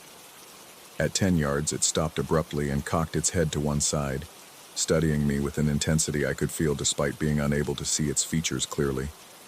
I stumbled backward, nearly tripping over a feed bucket, and in that moment of broken eye contact, the figure vanished. Not faded. Vanished.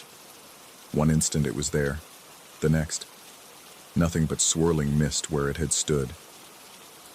That night I dragged the heaviest dresser I could find against my bedroom door and wedged a chair under the handle. Sleep came in fractured pieces between jolts of awakened terror as sounds circled the house, scraping against the siding, tapping on windows, the soft thud of footsteps on the front porch. The fourth week brought escalation. Multiple figures now appeared simultaneously, forming a loose circle around the farmhouse at a distance of perhaps 50 yards. They maintained their positions from dusk until dawn, shifting occasionally but never approaching closer. During daylight hours, they retreated deeper into the mist but never disappeared entirely. I caught glimpses of them watching from the tree line, patient and persistent. My nerves frayed further with each passing hour.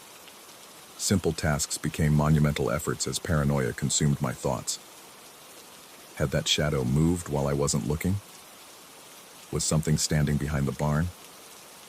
The constant hypervigilance exhausted me, leaving my hands unsteady and my thoughts scattered. Food lost all taste. My stomach remained knotted with anxiety, rejecting most attempts at nourishment. Sleep deprivation made everything worse. Colors seemed more vivid, sounds more sharp, and the boundary between reality and hallucination began to blur. I started talking to myself, just to hear a human voice in the oppressive silence. On Thursday night, they moved closer. The circle tightened to perhaps 20 yards from the house. Through my bedroom window, I could make out more details of their forms. Some appeared to be missing limbs. Others moved with jerky, unnatural motions. All maintained that same terrible stillness when not shifting positions, like mannequins waiting for some signal to spring into action. My hands trembled violently as I gripped the window frame, breath fogging the glass in rapid puffs. The figures seemed to sense my observation because several turned toward my window in unison. Their movements synchronized in a way that made my skin crawl. Though I couldn't see their faces clearly through the mist and darkness, I felt the weight of their attention like a physical pressure. Friday brought the closest encounter yet.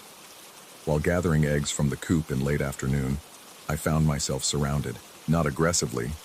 The figures maintained their distance, but definitively encircled. They stood motionless in the mist, perhaps a dozen of them, creating a living barrier between me and the farmhouse. My heart raced so fast I feared it might burst. Sweat poured down my back despite the cool air. For several minutes I remained frozen beside the coop, clutching the egg basket while they watched. Then, slowly, carefully, I began walking toward the house. The figures parted as I approached, creating a narrow corridor but maintaining their presence on either side. The walk to the front door felt endless. I could sense them just beyond my peripheral vision. close enough to touch if they chose to reach out. My legs felt weak, barely supporting my weight. The metallic taste of fear coated my tongue. At the porch steps, I fought the urge to run the final distance. Instead, I maintained the slow, measured pace until I reached the door, then slipped inside and immediately threw the deadbolt. Through the kitchen window, I watched them resume their circle, tighter now than ever before. That night, I made my decision. 3 more days remained on my commitment, but my sanity couldn't withstand the escalating pressure. I packed my belongings by lamplight, hands shaking as I folded clothes and gathered personal items. The sounds outside intensified. Footsteps on the roof, scratching at the walls. What sounded like whispered conversations just beyond the door. Dawn broke gray and muted as always. The figures had withdrawn slightly, though they remained visible in the mist surrounding the property. I loaded my truck quickly, every nerve on high alert. The engine turned over on the first try, a small mercy that nearly brought tears of relief. As I drove down the gravel road toward the main highway, I watched the farmhouse recede in my rearview mirror. The mist seemed to pulse with hidden movement, dark shapes shifting within its depths. At the property gate, I stopped and looked back one final time. The figures had emerged from the mist, standing in a perfect line along the fence. Dozens of them now, far more than I'd ever seen simultaneously. They watched my departure with that same terrible stillness, and for a moment, I thought I caught a glimpse of something that might have been faces beneath the long hanging hair. I pressed the accelerator and didn't look back again. Later, much later, after I'd returned to civilization and attempted to resume normal life, I called the estate lawyer handling my uncle's affairs. The conversation was brief but illuminating. He mentioned almost casually that the property had been in the family for generations, that several caretakers over the years had left suddenly, usually around the 3-week mark. That local folklore spoke of the land being cursed, though he dismissed such talk as rural superstition. I never asked what happened to those who stayed the full month. The nightmares began a week after I left. In them, I'm back at the farmhouse, but this time, I don't have the truck. The mist presses closer each night, and the figures grow bolder, more insistent. They want something from me, something I cannot understand or provide. I wake with my heart pounding and the taste of metal in my mouth, convinced I can smell that damp, clinging mist in my bedroom. Sometimes, on particularly foggy mornings in my new apartment, I catch movement in my peripheral vision. Dark shapes that dissolve when I turn to look. And I wonder if leaving was really escape, or if I've simply carried something back with me from that shrouded farm where the mist never lifts and the watchers never rest.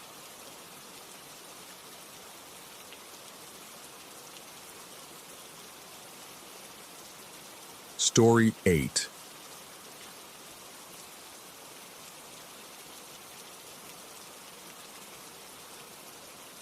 Something was fundamentally wrong with the darkness that night. It pressed against my windshield like a living thing, thick and suffocating, swallowing the weak beams of my headlights before they could penetrate more than a few yards ahead. The kind of darkness that makes you question whether the world beyond your immediate vision still exists, or if you've somehow driven off the edge of reality itself. I should have taken the highway. I should have listened to my gut when it twisted with unease as I turned onto this forgotten stretch of asphalt that carved through endless pine forests. But the GPS had been insistent, its calm female voice directing me down increasingly narrow roads, promising this route would save me 40 minutes on my drive home from the conference. Now, 3 hours past my expected arrival time, I was beginning to understand that some shortcuts lead nowhere good. My hands gripped the steering wheel so tightly that my knuckles had gone white, the leather slick with perspiration that seemed to seep from every pore.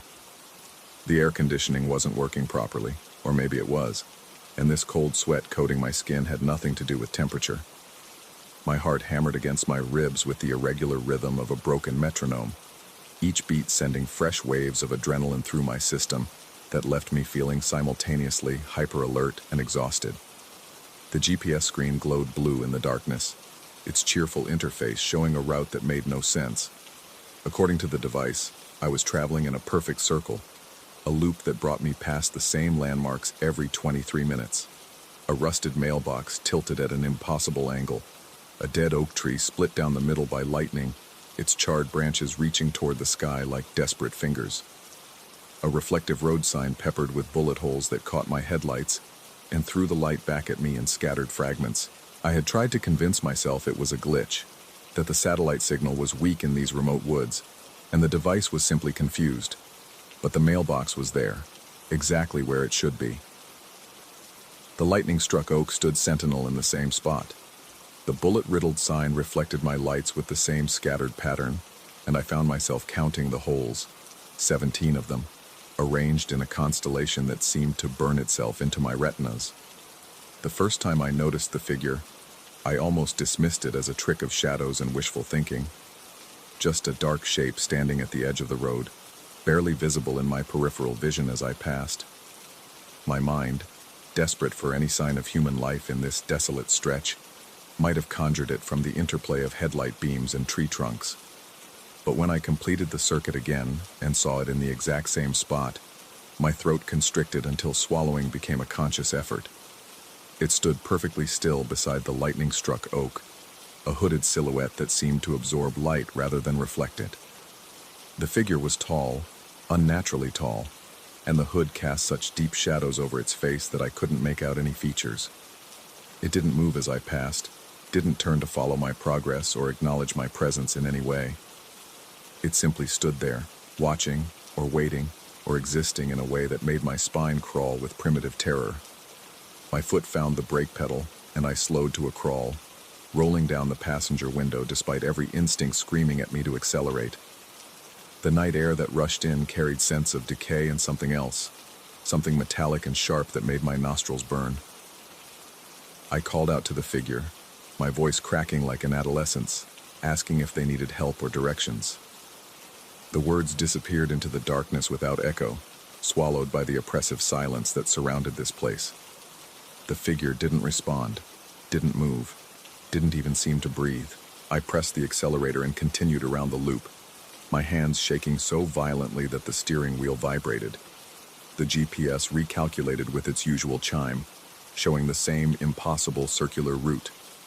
23 minutes later, I passed the figure again. This time I kept my windows rolled up and my eyes fixed on the road ahead, but I could feel its presence boring into me like a physical weight. By the fifth loop, panic had settled into my bones like arthritis. My shirt clung to my back with sweat, and I had bitten my lower lip so hard I could taste copper. I tried everything I could think of, turning off the GPS and following the road signs, stopping to turn around and drive in the opposite direction, even pulling over to examine the road for any turnoffs I might have missed. But the signs all pointed in directions that led back to the loop. Driving in reverse simply brought me to the same landmarks in reverse order, and there were no side roads to be found. The forest pressed in on both sides like green walls, impenetrable and uniform. The figure appeared earlier on the sixth loop, standing not beside the oak tree but closer to the road, positioned near the tilted mailbox. In the brief moment my headlights illuminated it, I thought I saw something that might have been a face within the hood, pale and gaunt, with dark hollows where eyes should be. But when I blinked and looked again, there was only shadow. My breathing had become ragged and shallow, each inhalation requiring conscious effort. The car felt like a cage hurtling through a nightmare landscape that obeyed no natural laws. Time seemed elastic here, stretching and compressing in ways that made me question whether minutes or hours were passing. My phone showed no signal, its screen casting sickly green light over my increasingly pale features. The clock read 11:47 p.m., but I could swear it had shown the same time for the last 3 loops. On the 7th circuit, the figure stood in the middle of the road. I saw it from a distance, a dark obstruction that shouldn't be there, and my foot instinctively moved toward the brake. But something, some primal survival instinct, kept me from stopping completely. I slowed to a crawl and watched through the windshield as the hooded shape stood motionless in my path, arms hanging loose at its sides, face lost in the depths of its cowl. As I drew closer, I could see that it was even taller than I had thought, impossibly elongated as if someone had stretched a human form beyond its natural proportions. The robe or cloak it wore seemed to ripple and shift in ways that had nothing to do with any breeze, moving with a life of its own. My headlights passed through it rather than illuminating it, as if it existed in some space adjacent to reality. I drove straight toward it, my knuckles white on the steering wheel, sweat stinging my eyes, heart threatening to burst from my chest. At the last moment, when collision seemed inevitable, the figure simply wasn't there anymore. No movement, no stepping aside, no fading away. One moment it blocked my path. The next moment the road stretched empty ahead of me. But I could see it in my rearview mirror, standing in the exact center of the yellow line, watching my taillights disappear into the darkness. The eighth loop brought a new horror. The figure wasn't alone anymore. Two shapes stood by the roadside now, perfectly identical in their impossible height and shadow-dark robes. They flanked the lightning-struck oak like sentries, motionless and patient. I pressed harder on the accelerator, desperate to complete this circuit quickly, but the speedometer needle remained fixed at 35 miles per hour no matter how far I pushed the pedal toward the floor. More figures appeared with each loop. By the 10th circuit, they lined both sides of the road like a grotesque honor guard. Their hooded faces turned toward my car as I passed. I stopped counting them after 20, my mind recoiling from the mathematics of multiplication that would be required. They stood at perfectly measured intervals, each one identical to the last, each one radiating that same sense of wrongness that made my skin crawl and my teeth ache. The air inside the car had grown thick and stifling, despite the air conditioning running at full blast. Every breath felt like drowning in reverse, drawing in atmosphere that seemed too heavy for my lungs to process. My vision began to blur at the edges, dark spots dancing in my peripheral vision like living shadows. I wondered if I was hyperventilating, if panic was finally claiming my sanity, if this was how people broke down when faced with impossible circumstances. But the GPS continued its cheerful recalculations. The landmarks appeared exactly where they belonged, and the speedometer held steady at 35 miles per hour. If this was madness, it was madness with internal consistency.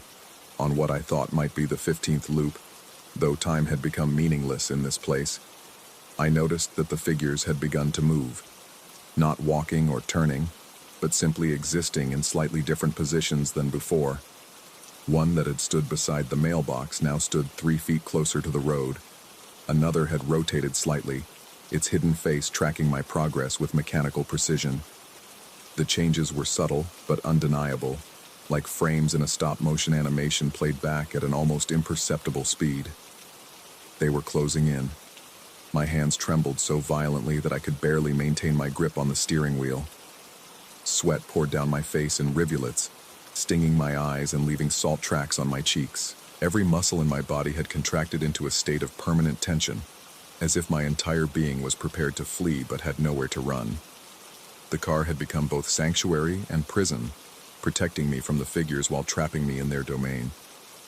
I tried screaming, a raw, animal sound that tore at my throat and filled the car with desperate noise. But even my own voice seemed muffled here, dampened by whatever unnatural laws governed this stretch of road. The scream died away into silence, leaving only the steady hum of the engine and the soft chime of the GPS recalculating. It was during the 20th loop that I finally understood. The figures hadn't been watching me. They had been waiting for me. This entire nightmare, the endless circuit, the impossible geography, the growing congregation of hooded shapes, wasn't random. It was orchestrated, planned.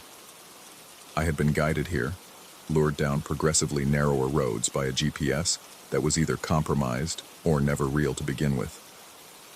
But understanding didn't bring relief. If anything, the knowledge that this was intentional made everything worse. Someone or something had wanted me here, had engineered this elaborate trap for reasons I couldn't fathom. The questions multiplied in my mind like malignant cells. How many others had been led here? How long had this been happening? What was the purpose of gathering victims, assuming that's what I was, in this impossible loop? The figures now stood so close to the road that I could almost reach out and touch them as I passed. In the brief moments when my headlights swept across them, I caught glimpses of details that my mind struggled to process. The robes seemed to be made of darkness itself, not fabric, but the actual absence of light woven into something that approximated clothing. Beneath the hoods, where faces should be, there was only void, not black, not empty, but a nothingness so complete it hurt to look at directly. My car was slowing down despite my foot pressed firmly against the accelerator. The speedometer needle dropped from 35 to 30, then 25, then 20. The engine continued to run smoothly, but our forward progress decreased with each loop, as if the very air was thickening into molasses around us. At 15 miles per hour, I could see individual details in the figure's non-faces, suggestions of eye sockets that contained no eyes, the hint of a mouth that opened onto emptiness, features that existed as negative space, defined by what wasn't there rather than what was. At 10 miles per hour, I could hear them, or thought I could, a sound like wind through empty spaces, like the echo of voices in abandoned buildings. Not quite whispers, not quite sighs, but something that lived in the space between those things. The sound came from everywhere and nowhere, filling the car despite the closed windows and making my eardrums ache with pressure. At 5 miles per hour, they began to move toward the car. The movement was wrong in every conceivable way. They didn't walk or glide or float. They simply existed in one location and then existed in another, closer location, as if space itself was contracting around them. Distance became meaningless as they approached, reality folding in on itself like origami made of nightmares. I watched in the rearview mirror as figures closed in from behind while others approached from the sides. My breathing had become so rapid and shallow that spots danced in front of my eyes, and I realized I was on the verge of passing out. But unconsciousness would leave me helpless, and some part of me understood that staying awake was the only thing keeping me human in this place. The speedometer hit 0. The car stopped. The figures surrounded me completely now. A circle of hooded shapes pressing close to the windows. I could see my own terrified reflection repeated in the glass, distorted by the curves and angles until I looked like a stranger even to myself. Sweat had soaked through my shirt and pooled in the small of my back. My hands shook so violently that I couldn't have operated the door handles even if I'd wanted to. But they didn't try to enter the car. They simply stood there, surrounding me in perfect silence. Their void faces turned toward me with an attention that felt like physical pressure against my skin. Waiting for something. Expecting something. That's when I noticed the GPS screen had changed. Instead of showing the circular route that had trapped me here, it now displayed a single word in large, friendly letters. Choose. Below that word, 2 options appeared. Continue loop. Exit navigation. My finger hovered over the screen, trembling like a leaf in a hurricane. The figures remained motionless around the car, patient as death itself. I understood somehow that this was the moment everything had been building toward, not an ending, but a choice that would determine what kind of ending I would face. The continue loop option pulsed softly, hypnotically. I could imagine what that would mean, an eternity trapped in this 23-minute circuit, watching the same landmarks pass by while the figures stood guard around the perimeter of my prison. Not death, but something arguably worse. Endless repetition without hope of escape or change. But exit navigation offered no guarantees either. It might return me to the real world, to normal roads and rational GPS behavior. Or it might simply be another kind of trap, a different flavor of nightmare designed to exploit whatever choice I made. I thought about my life before this moment. My job, my apartment, my routines and relationships, and all the small certainties that had once seemed so solid. Were they real? Or had they always been just another kind of loop? Had I been trapped long before I ever turned onto this road, going through the motions of existence without ever truly living? The figures waited. The GPS waited. Even my own breathing seemed to pause as I reached the moment of decision. I pressed exit navigation. The screen went dark. The engine turned off. The headlights died. Complete darkness enveloped the car. And for one terrible moment I thought I had chosen wrong, that this was simply a different kind of trap, darkness instead of endless motion. But then I heard it, the distant sound of traffic. Real traffic, with the Doppler shift of vehicles passing at highway speeds. Light began to creep in around the edges of my vision, not the sickly glow of my headlights, but the warm orange of sodium vapor street lamps. I was sitting in my car in a rest stop parking lot, surrounded by other vehicles and the comforting hum of civilization. The GPS screen showed my actual location, exit 47 on Interstate 95, exactly where I should be according to my planned route home. I sat there for a long time, engine off, hands still gripping the steering wheel, waiting for my heartbeat to return to something approaching normal. The digital clock read 12:23 a.m., exactly the time it should be if I had driven straight through without any detours or impossible loops. But my shirt was still soaked with sweat, my hands still trembling, and when I checked the GPS history, it showed no record of any alternate route. According to the device, I had driven directly from the conference to this rest stop without deviation. I never learned what the figures were, or what would have happened if I had chosen to continue the loop. But sometimes, during long drives on dark roads, I catch myself checking the GPS obsessively, watching for any signs that the route might be changing into something impossible. And sometimes, in my peripheral vision, I think I see a tall, hooded shape standing at the edge of the highway. I always take the main roads now. Always.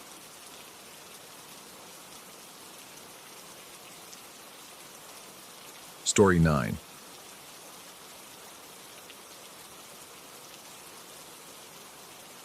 Some places exist beyond the reach of natural law, where the very air tastes of secrets and the shadows move with purpose. The Whitmore Library was such a place, though I wouldn't understand this until it was far too late to turn back. The isolation hit me first as my rental car crunched over the gravel driveway. Miles of dense forest had given way to this solitary Victorian mansion, its Gothic windows staring down like hollow eyes. No other buildings in sight, no power lines threading through the trees, just this monument to forgotten knowledge squatting in a clearing that seemed carved from the wilderness by an unsteady hand. My heart hammered against my ribs as I climbed the front steps, each board groaning under my weight with sounds that seemed too deliberate, too knowing. The brass knocker was ice cold against my palm despite the summer heat, and when I lifted it, the metal felt strangely viscous, as if reluctant to let go. No one answered my knock. The envelope containing my instructions had been crystal clear. The key would be under the third stone from the oak tree. I found it exactly where promised, the metal warm and slick with condensation that had no business existing in this dry air. My fingers trembled as I turned it in the lock, and the door swung open with a whisper that sounded almost like relief. The interior reeked of aged paper and something else, something organic and sour that made my nostrils flare involuntarily. Dust motes danced in shafts of sunlight that slanted through tall windows, creating patterns that seemed to writhe and shift when I wasn't looking directly at them. The entrance hall stretched before me, lined with portrait frames that held only empty canvases, their ornate gold borders gleaming dully in the half-light. My employer had contacted me through a third-party agency, explaining through written correspondence that he required a professional cataloger for his private collection. The pay was exceptional, enough to clear my mounting debts and fund my research for the next year. All I had to do was spend 2 weeks organizing and cataloging approximately 3,000 volumes, most of which were reportedly rare first editions and manuscripts. The owner would not be present during my work, preferring to maintain his privacy while allowing me complete access to the collection. The library itself occupied the mansion's entire ground floor, a cavernous space that seemed to swallow light despite dozens of windows. Towering shelves stretched from floor to vaulted ceiling, connected by a maze of rolling ladders and narrow catwalks that creaked ominously in the perpetual draft. The books sat in no apparent order, leather-bound tomes nestled against paperback novels, ancient texts sharing space with what appeared to be handwritten journals bound in materials I couldn't identify. I set up my laptop and organizing supplies on a massive oak table that dominated the room's center, its surface scarred with what looked like claw marks. The silence pressed against my eardrums like cotton, broken only by the soft settling of old wood and the occasional rustle of pages turning somewhere in the stacks, though I was alone in the building. My stomach twisted with each unexplained sound, cold sweat beading on my forehead despite the room's chill. I told myself it was just the building settling, old bindings contracting in the changing temperature. But my peripheral vision kept catching movement in the shadows between the shelves, fleeting shapes that vanished the moment I turned my head.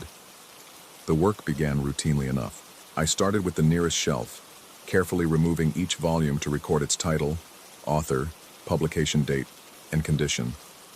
Most were exactly what I'd expected: classic literature, historical texts, scientific treatises dating back centuries. But as the afternoon wore on, I began noticing oddities that made my pulse quicken and my mouth go dry. A biography of Napoleon contained an extra chapter detailing a campaign that had never happened. A medical textbook included procedures using instruments that didn't exist. Small discrepancies at first, easily dismissed as printing errors or fictional works masquerading as nonfiction.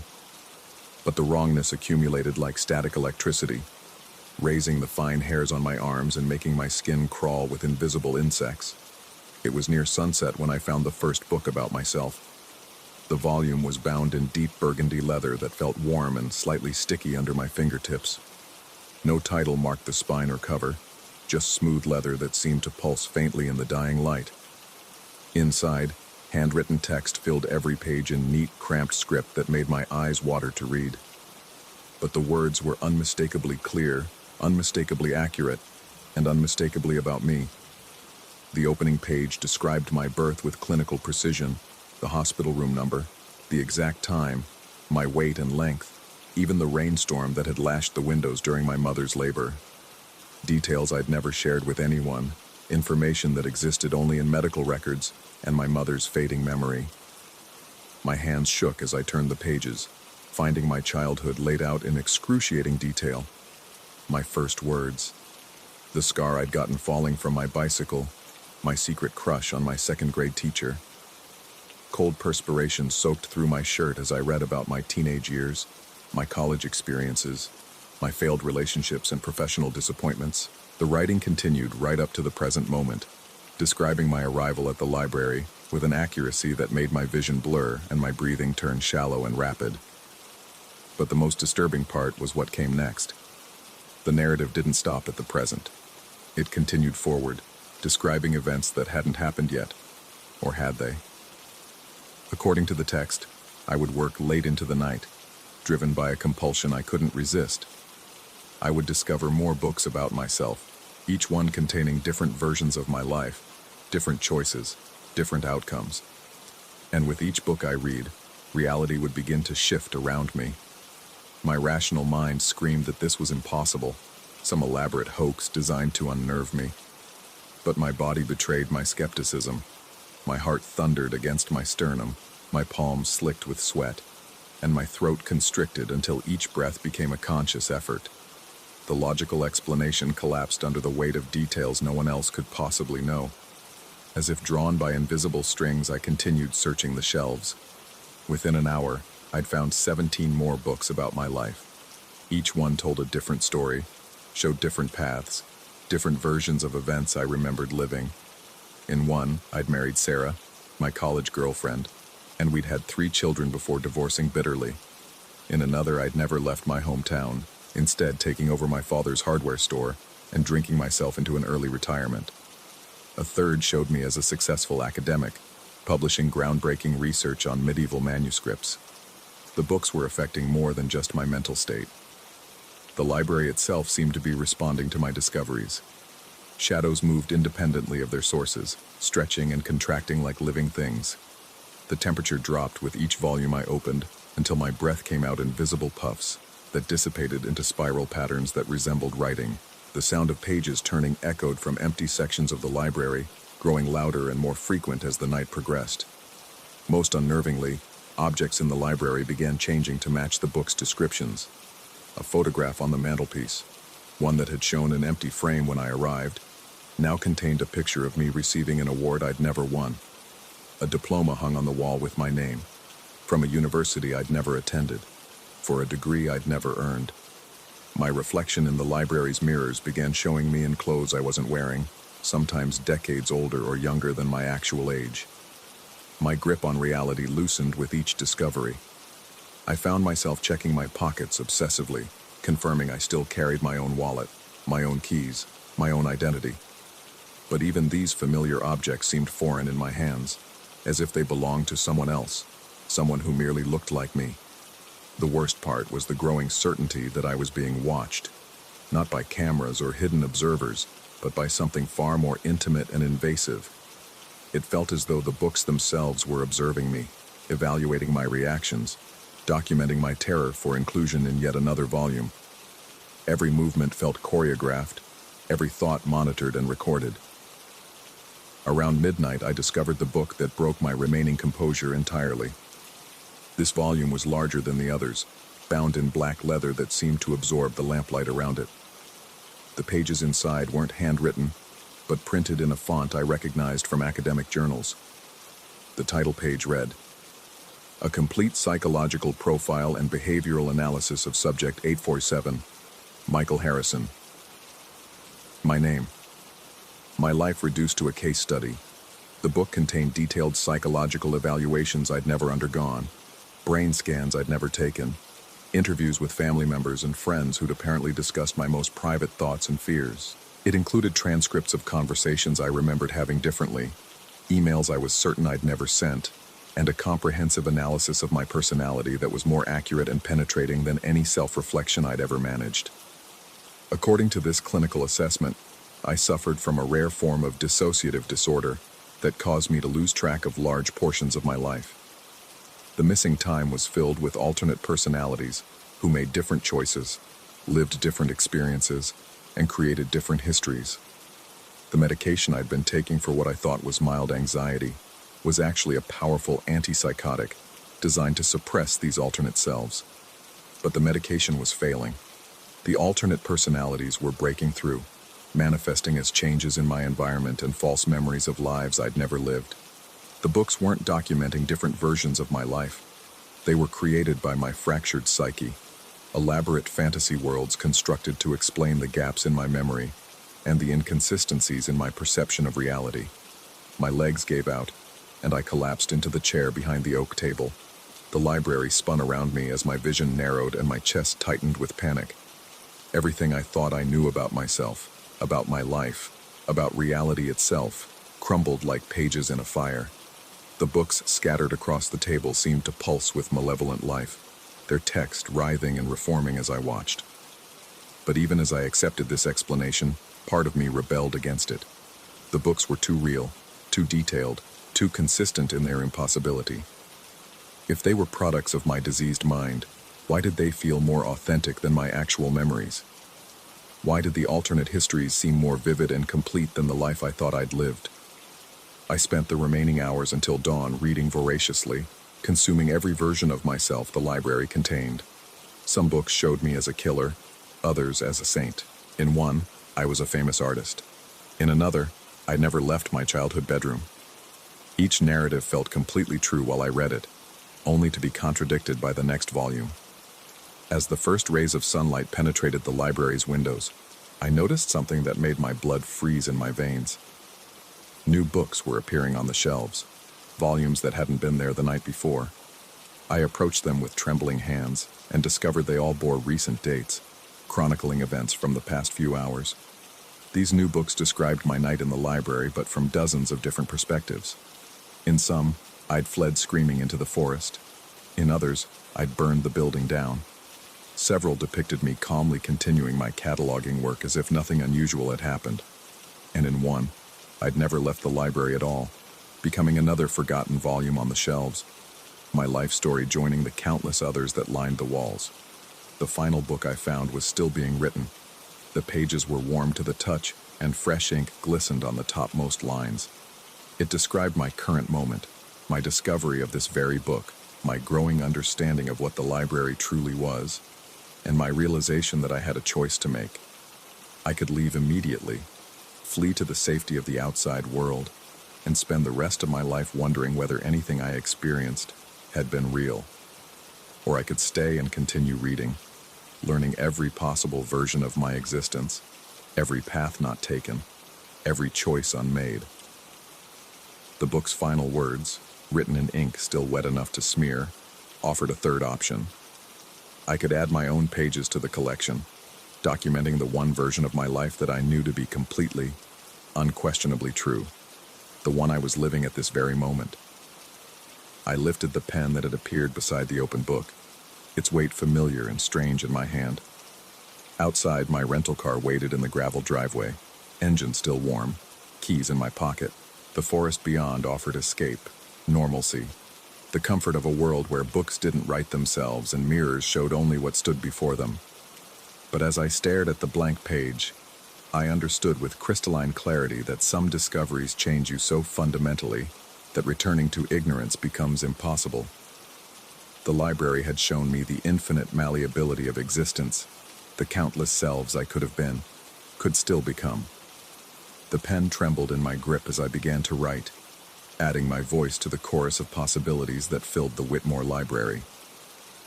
And somewhere in the stacks, new books materialized to contain whatever truth I chose to create, whatever reality I dared to make real. The shadows watched approvingly as my words took shape on the page, and the library settled around me like a familiar embrace, welcoming its newest chronicler home. Story 10. The silence in Millbrook was wrong, not peaceful, wrong. It pressed against my eardrums like water, thick and suffocating, broken only by the whisper of wind through dead leaves and the distant hum of insects that seemed to grow quieter each day. Even the birds had learned to muffle their songs here, as if afraid of disturbing something better left undisturbed. I should have recognized the warning signs immediately. The moving truck had barely disappeared around the bend when Mrs. Garrett from next door appeared at my doorstep with a casserole dish wrapped in checkered cloth. Her smile was warm enough, but her eyes kept darting toward the horizon where the sun hung low and orange, already threatening to sink behind the tree line. She spoke quickly about neighborhood customs and local grocers, her words tumbling over each other in what seemed like rehearsed urgency. When I mentioned planning to take evening walks to explore the area, her face went pale beneath her carefully applied rouge. She mumbled something about how it was best to stay indoors after dark, how the roads weren't safe, how people preferred their privacy during the nighttime hours. Then she was gone, hurrying back to her own house with an almost frantic pace that made my stomach twist. The first week passed in a blur of unpacking and settling in. The townspeople were friendly enough during daylight hours, waving from their porches, nodding politely at the general store, offering helpful directions when I got lost on the winding country roads. But there was something rehearsed about their interactions, like actors following a script they'd memorized long ago but never quite believed in. Old Mr. Peterson, who lived across the street, would wave enthusiastically from his garden each morning, calling out cheerful greetings about the weather. But when evening approached, he'd disappear inside his house so quickly, it was as if the setting sun physically repelled him. By the time twilight painted the sky purple, every window on the street glowed yellow behind drawn curtains, and the neighborhood became a collection of isolated lighthouses in an ocean of darkness. I tried to rationalize it. Rural communities had different rhythms, different traditions. Maybe they were early risers who valued their sleep. Maybe there had been some incident in the past that made them cautious about nighttime activities. But my logical explanations felt hollow, like whistling past a graveyard to keep the shadows at bay. The first time I tested their unspoken curfew was on a Thursday night, when insomnia had me pacing the floors of my new house. The digital clock on the microwave read 11:47 p.m. when I decided to step outside for some fresh air. The moment my foot crossed the threshold, the sensation hit me like a physical blow. Every house on the street was not just dark, it was watching. I could feel eyes pressed against windows, peering through gaps in curtains, tracking my movement with an intensity that made my skin crawl. My heart began to hammer against my ribs, and sweat beaded on my forehead despite the cool night air. The rational part of my mind insisted it was just paranoia, but the primitive part of my brain screamed danger with every step I took down the sidewalk. I made it 3 houses before the fear became unbearable. The weight of that collective gaze pressed down on me until my breathing became shallow and rapid. My hands started to shake, and I found myself walking faster, then jogging, then practically running back to my front door. The moment I was inside with the lock turned, the sensation vanished completely, leaving me gasping and confused in my living room. The pattern repeated itself over the following weeks. During the day, Millbrook felt like any other small town. Quiet, peaceful, slightly boring. But as soon as the sun began its descent, an invisible transformation would occur. The air itself seemed to thicken, and shadows took on weight and substance that made them feel alive. Even inside my house with all the lights on, I could sense something prowling in the darkness beyond my windows. I started paying closer attention to my neighbor's behavior. Mrs. Garrett would begin closing her shutters at exactly 7:30 p.m., regardless of the season or sunset time. Mr. Peterson had installed motion sensor lights around his property, but they never seemed to activate, as if whatever moved through his yard at night knew exactly how to avoid triggering them.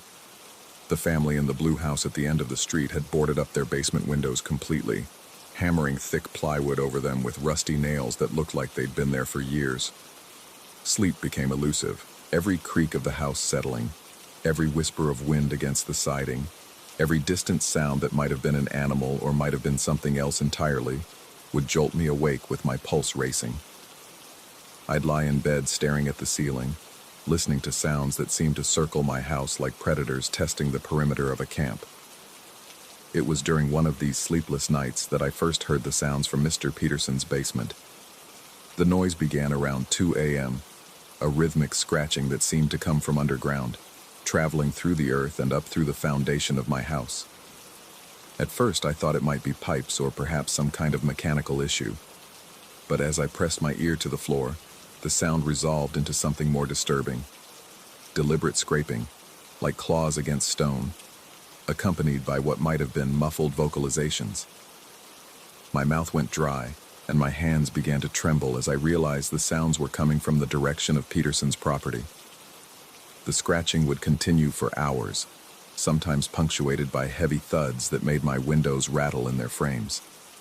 During the day, Mr. Peterson continued his cheerful morning routine as if nothing had happened, but I noticed dark circles under his eyes and a nervous twitch in his left hand that hadn't been there before.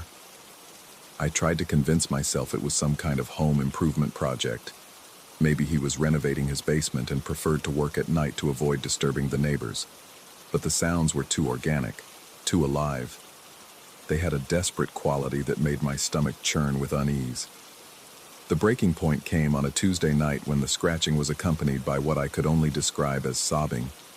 Deep guttural sounds that weren't quite human, but weren't quite animal either. Something in that anguished noise bypassed my rational mind completely and triggered a primal terror that left me shaking and nauseous. I had to know what Peterson was keeping down there.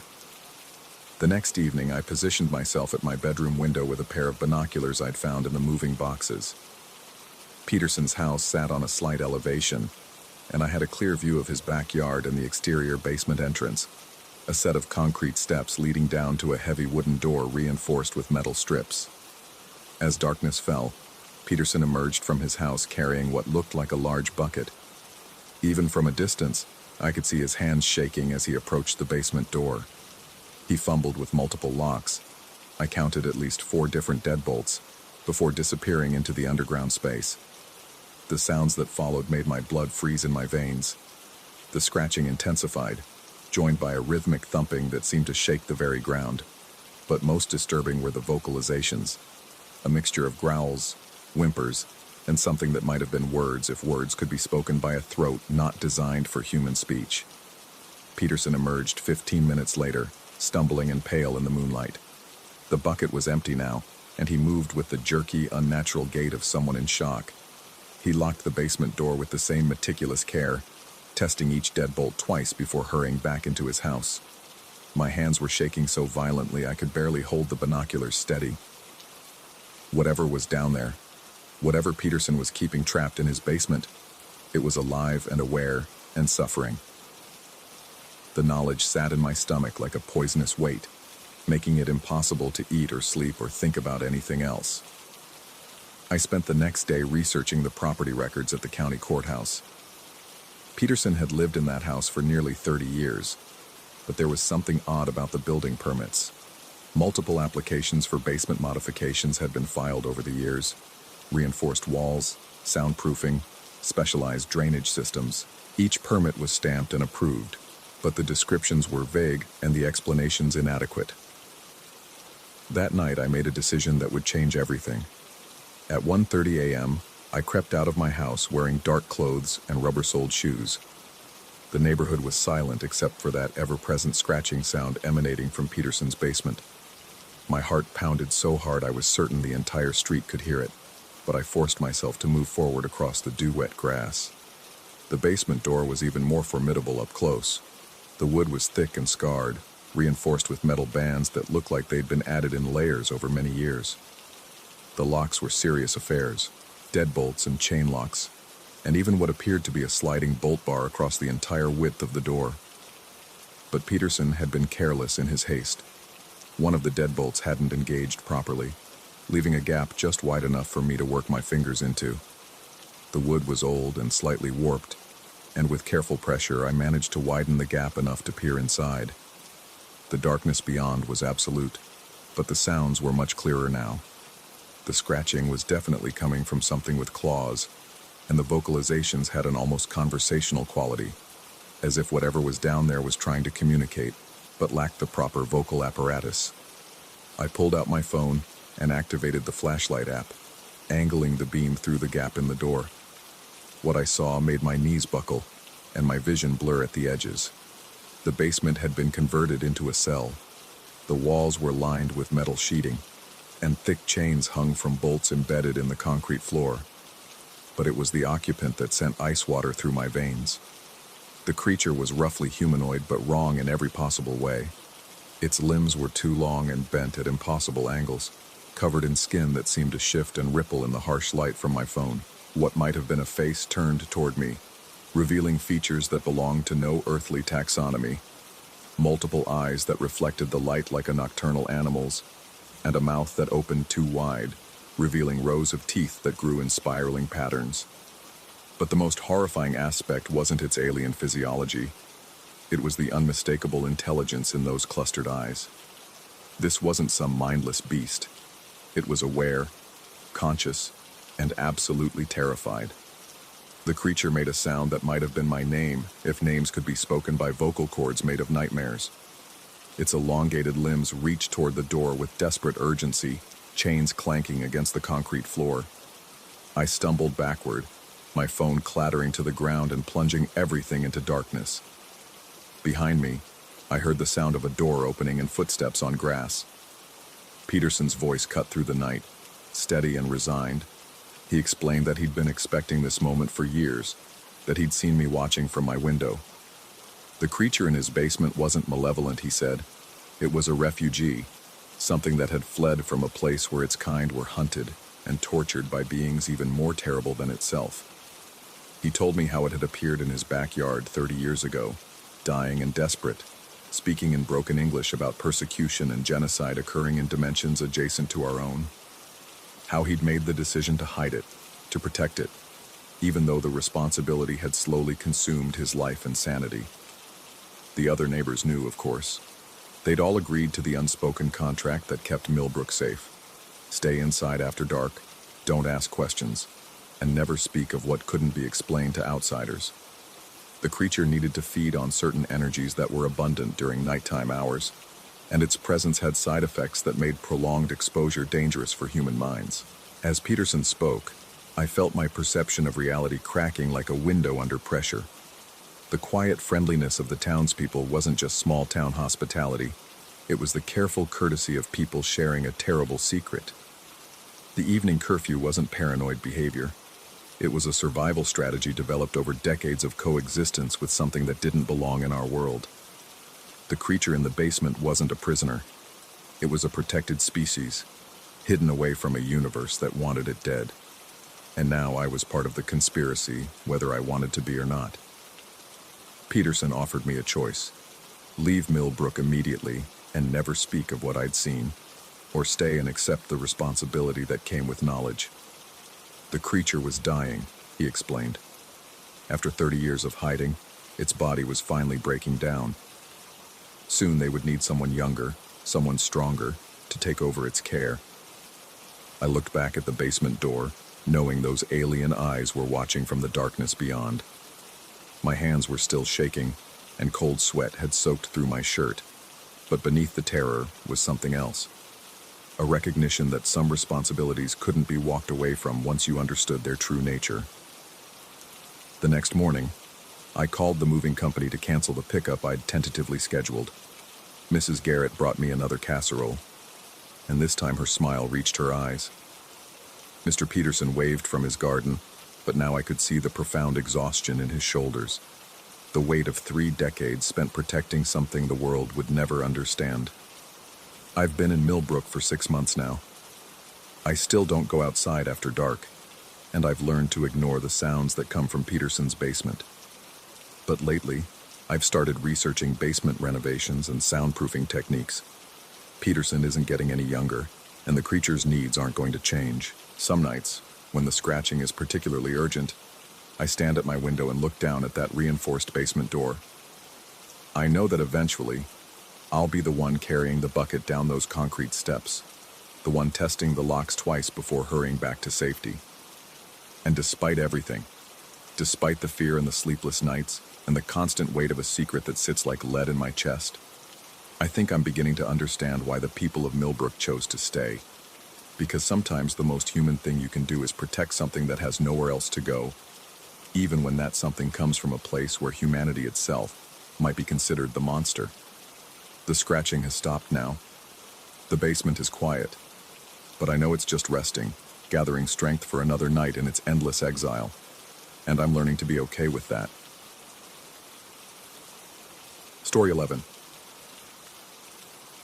The rain hammered against my windshield like desperate fingers clawing for entry, each drop exploding into fractured light under the street lamps. 3:17 a.m. The city had transformed into something alien. Empty streets, glistening like black oil, shadows pooling in doorways where they had no business being. I'd been driving for 6 hours straight, chasing surge pricing through the metropolitan wasteland, when my phone chimed with a pickup request from an address I didn't recognize. The GPS guided me through increasingly desolate neighborhoods, past shuttered businesses and abandoned lots where weeds pushed through cracked concrete like arthritic fingers. My headlights carved a narrow tunnel through the darkness, revealing nothing beyond their reach. The address led me to a street corner where broken streetlights created pools of absolute blackness between flickering patches of sickly yellow illumination. He was standing there when I arrived, though I hadn't seen him approach. A tall figure in a dark coat, perfectly still despite the driving rain that should have sent anyone with sense running for shelter. Water streamed down my passenger window, distorting his features into something fluid and uncertain. When he climbed into my back seat without a word, the temperature inside my car dropped noticeably. My breath began forming small clouds in the suddenly frigid air. The smell hit me immediately. Not unpleasant exactly, but wrong somehow. Like ozone before a thunderstorm mixed with something metallic and old. Mothballs, maybe, or the musty scent of a house that had been closed up for too long. I glanced in my rearview mirror, trying to get a better look at my passenger, but the angle was wrong, the shadows too deep. All I could make out was the vague outline of his form and 2 pale hands resting motionlessly on his knees. I waited for him to give me a destination, following the usual script of polite driver conversation, but he remained silent. The seconds stretched uncomfortably as rain continued its assault on the car's exterior. Finally, without turning his head or speaking, he raised one pale hand and pointed straight ahead down the empty street. The gesture was slow, deliberate, and somehow final. My hands trembled slightly as I put the car in drive.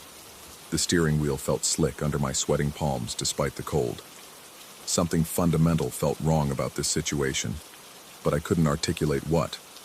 The passenger hadn't threatened me, hadn't done anything overtly menacing. Yet every instinct I possessed screamed danger with increasing volume as we drove deeper into the industrial district. The The city grew stranger around us. Streets I thought I knew led to places that didn't match my mental map. Buildings loomed higher than they should have, their windows dark and reflective like dead eyes. Traffic lights hung at intersections where I was certain none had existed before, cycling through their colors for an audience of empty streets. When I tried to consult my GPS, the screen showed only a blue dot floating in a void of gray.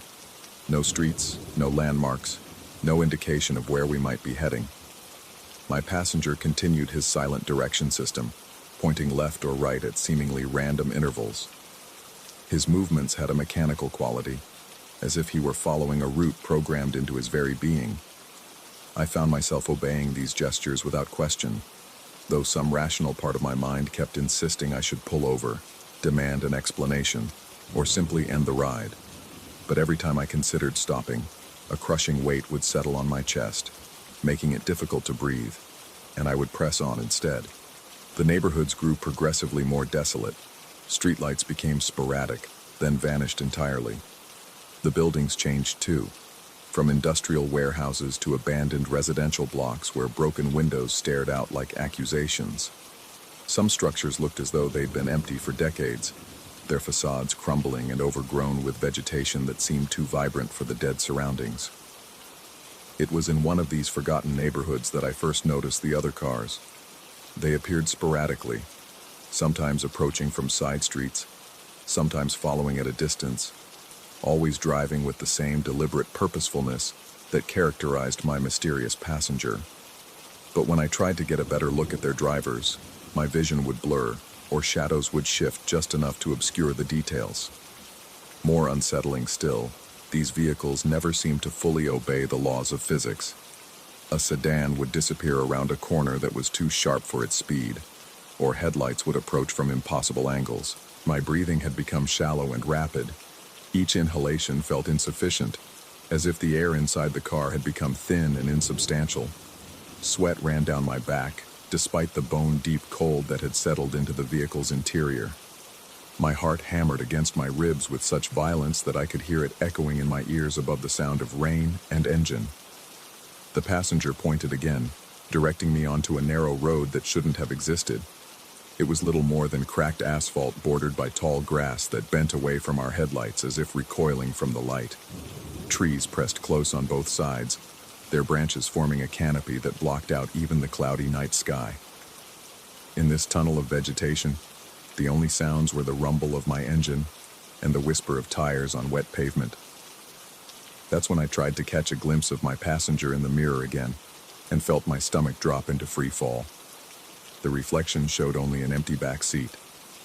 My eyes darted frantically between the mirror and the actual seat behind me, where I could clearly see his silhouette, could smell that strange metallic odor, could feel the unnatural cold radiating from his presence.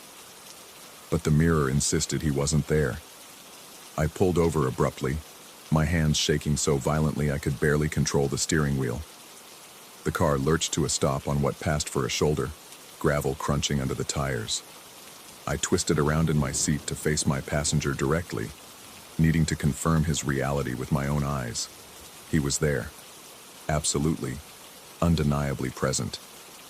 His face remained hidden in shadow, but I could see the wet fabric of his coat, the pale skin of his hands, the subtle rise and fall of his chest that suggested breathing. When I looked back at the mirror, however, it continued to show an empty back seat, as if he existed in some space that reflective surfaces couldn't access. My mouth had gone completely dry, my tongue feeling thick and useless. I tried to speak, to ask who he was or what he wanted, but only a croaking sound emerged. The passenger seemed to sense my distress because he raised his hand again, this time pointing directly ahead down the narrow road that disappeared into absolute darkness between the trees. I found myself putting the car back in drive despite every rational thought screaming at me to flee. My foot pressed the accelerator of its own accord, as if controlled by some external force. The vehicle crept forward into the tunnel of branches, headlights revealing only a few feet of cracked asphalt at a time. The trees began to change as we progressed. Their bark took on an oily sheen that reflected our headlights in unnatural ways. Some appeared to have faces pressed into their trunks, human features distorted by the wood's texture, mouths open in silent screams or expressions of desperate pleading. When I blinked hard and looked again, they were just trees, but the impression of watching eyes lingered at the edges of my peripheral vision. My passenger had become completely motionless, no longer pointing directions. Perhaps he didn't need to. The road continued straight ahead with no alternatives, but his presence had intensified somehow, as if he were drawing energy from our surroundings and concentrating it within the car's cramped interior.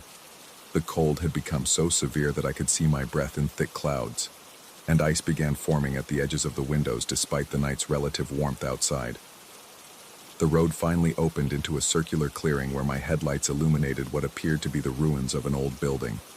Columns of weathered stone stood at odd angles, supporting nothing but empty air. Fragments of walls suggested this had once been a substantial structure, though its original purpose remained unclear. In the center of the ruins sat a circular depression filled with black water that perfectly reflected the sky despite the total absence of light.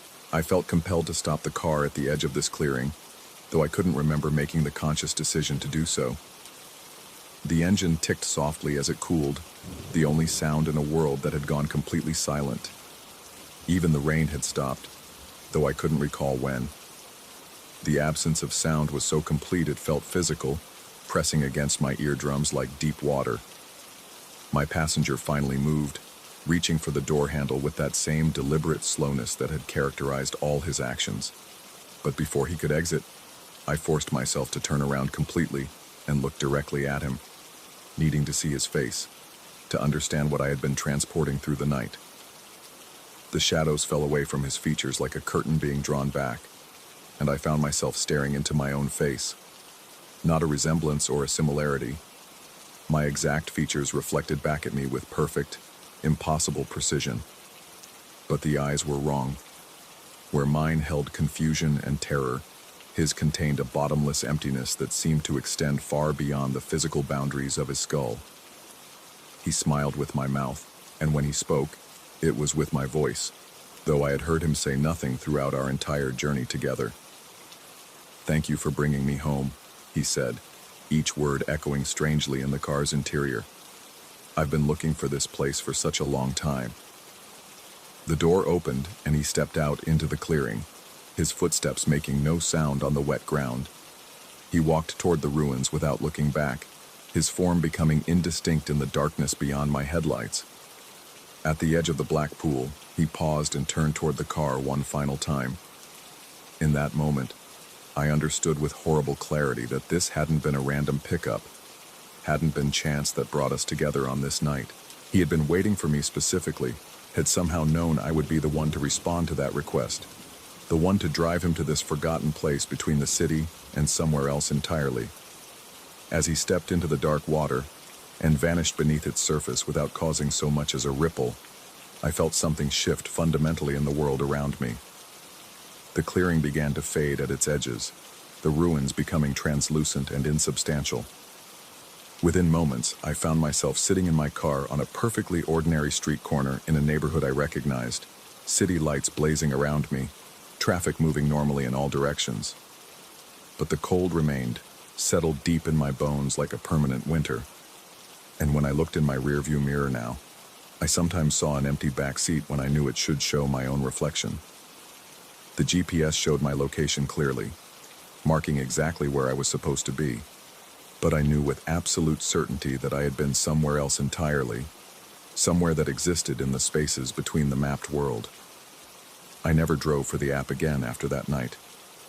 But sometimes when it's raining and the city takes on that particular quality of emptiness, I catch glimpses of other drivers with passengers they can't see in their mirrors, following directions to destinations that don't appear on any map, transporting things that shouldn't exist back to places that never quite leave them.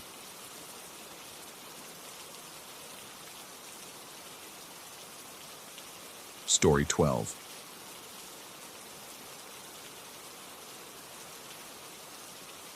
The silence in Raven's Hollow Manor was never truly silent.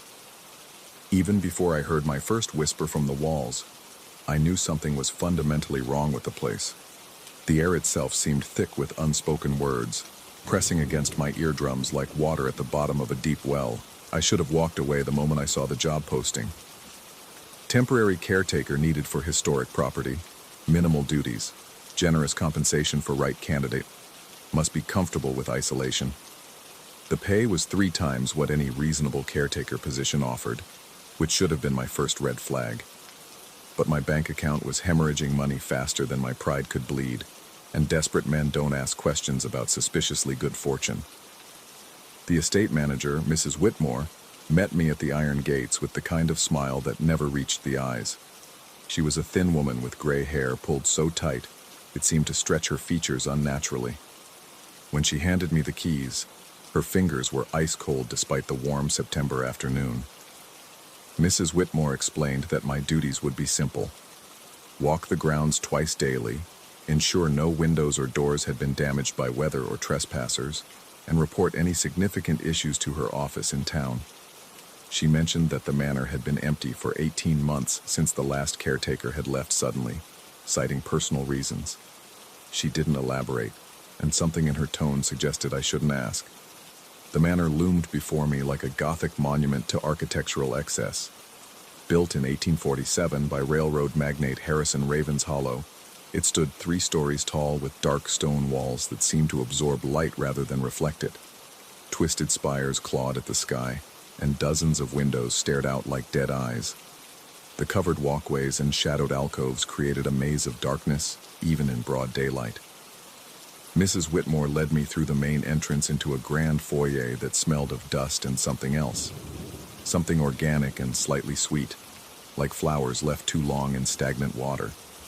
Heavy curtains blocked most of the natural light, leaving the interior perpetually dim.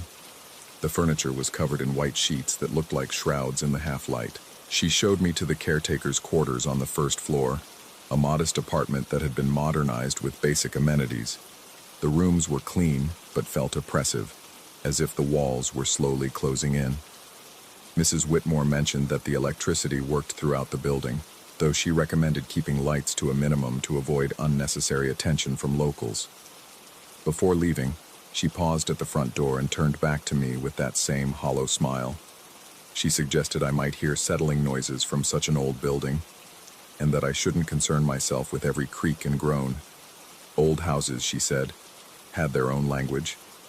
Then she drove away, leaving me alone with the weight of the manor pressing down on my shoulders. The first night passed quietly. I made myself dinner in the small kitchen, unpacked my few belongings, and tried to familiarize myself with the layout. The manor was a labyrinth of interconnected rooms, hidden passages, and narrow staircases that seemed to lead nowhere. Many doors were locked, and Mrs. Whitmore had given me keys only to the essential areas. I fell asleep to the sound of wind rattling the windows, and the occasional settling groan from the old wooden beams. Normal sounds for a house this age, I told myself. Nothing to worry about. The whispers started on the second night. I was lying in bed, hovering between sleep and wakefulness, when I heard them. Soft murmurs coming from somewhere within the walls themselves. At first, I thought it might be the heating system or pipes, but as I strained to listen, the sounds resolved into something unmistakably human. Voices, muffled and indistinct, having conversations I couldn't quite make out. My heart rate accelerated as I sat up in bed, listening intently. The voices seemed to be coming from multiple directions: the walls, the ceiling, even the floor beneath me. They were layered, overlapping, like hearing a crowded restaurant from the next room. I could distinguish different tones and rhythms, but the words remained frustratingly unclear. I got up and pressed my ear to the wall. The voices grew slightly clearer, and I caught fragments. Told you he wouldn't? Never should have. Too late now. The conversations had the cadence of real human speech, but they felt ancient, like recordings from another era. After an hour of listening, the voices gradually faded, leaving me wide awake and questioning my sanity. I spent the rest of the night with every light in my apartment burning, telling myself it was just old pipes or perhaps acoustic tricks played by the wind and the building's unusual architecture. The third night, the whispers returned stronger and more distinct. This time I could make out entire phrases floating from the walls. He won't last long, and they never do. And most unsettling, he can hear us now. My mouth went dry as sand. The voices weren't random conversations. They were talking about me. My hands shook as I reached for the lamp, flooding the room with harsh electric light. But the voices continued, unbothered by the illumination. They seemed to be coming from everywhere at once, a chorus of the unseen discussing my presence with casual indifference. I tried to rationalize it. Perhaps previous caretakers had left recordings as some kind of prank. Maybe the building's acoustics were carrying sounds from somewhere else, radio broadcasts perhaps, or conversations from a neighboring property. But the manor was isolated by acres of overgrown grounds, and the nearest neighbor was miles away. Sleep became impossible. I paced my apartment, following the voices as they moved through the walls like schools of fish through water. Sometimes they seemed to be in the room with me, and I would spin around, expecting to see someone standing behind me. But I was always alone with the shadows and the persistent murmuring that had become the soundtrack to my growing dread. By the fourth day, exhaustion was taking its toll. My eyes burned with fatigue and my hands trembled constantly. I caught myself jumping at every settling sound, every whisper of wind through the eaves. The voices had become a constant presence, chattering away just beyond the threshold of understanding. I could feel them watching me, judging me, waiting for something. During my afternoon walk through the manor, I discovered something that made my blood run cold. In one of the upstairs bedrooms, I found scratch marks on the walls, not random gouges, but deliberate patterns that looked almost like writing. The marks were fresh, cutting through decades of paint and wallpaper down to the bare wood. But I was the only person in the building. That evening, the voices changed. Instead of casual conversation, they began to whisper my name. "David," they called softly from within the walls. "David, can you hear us?" The sound of my own name spoken by invisible mouths sent waves of ice through my veins. My breathing became shallow and rapid, and cold sweat beaded on my forehead. I tried leaving my apartment, thinking distance might help, but the voices followed me through the manor like a pack of hunting dogs. They grew louder in certain rooms and softer in others, but they never completely disappeared. The whispers multiplied, overlapping and echoing until they became a symphony of disembodied voices all focused on me. "David's afraid now," one voice observed with what sounded like amusement. "He should be," another replied. "They always break eventually," a third added, and several others made sounds that might have been laughter. My chest tightened, and I could feel my pulse hammering in my temples. The voices weren't just talking about me anymore. They were taunting me. Every breath felt labored, as if the air itself had become thick and hostile. I stumbled back to my apartment and locked the door, though I knew it wouldn't keep out whatever was speaking from inside the walls. The fifth night brought a new horror. The voices began to repeat things I had said, words I had spoken when I thought I was alone. They echoed my phone conversations with my mother, my muttered complaints about the job, even my private thoughts that I had voiced to myself. It was as if the building itself had been recording everything, storing my words to play back in its supernatural chorus. I realized with growing terror that the voices weren't random echoes from the past. They were aware, conscious, and they had been studying me. Every day I stayed, they learned more about me, absorbed more of my essence into their collective whisper. My hands wouldn't stop shaking. I could barely eat, and when I tried to sleep, the voices would grow louder, more insistent. They told me things about myself that I'd never spoken aloud, secrets I thought were locked safely in my mind. They knew about my failed marriage, my financial troubles, my deepest fears and regrets. The walls had become confessionals, and I hadn't realized I was the one confessing. On the sixth day, I found more scratch marks, this time in my own apartment. They had appeared overnight on the wall beside my bed, and this time I could read them clearly. Become one of us. Terror clawed at my throat. Whatever intelligence haunted this place, it wasn't content to simply observe. It wanted something from me, and I was beginning to understand what. The voices weren't just echoes of past conversations. They were the trapped essence of previous caretakers, previous visitors, people who had stayed too long and become part of the manor's supernatural collection.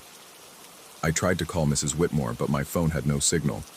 The landline in the kitchen produced only dial tone, though I could swear I heard whispers underneath the electronic hum.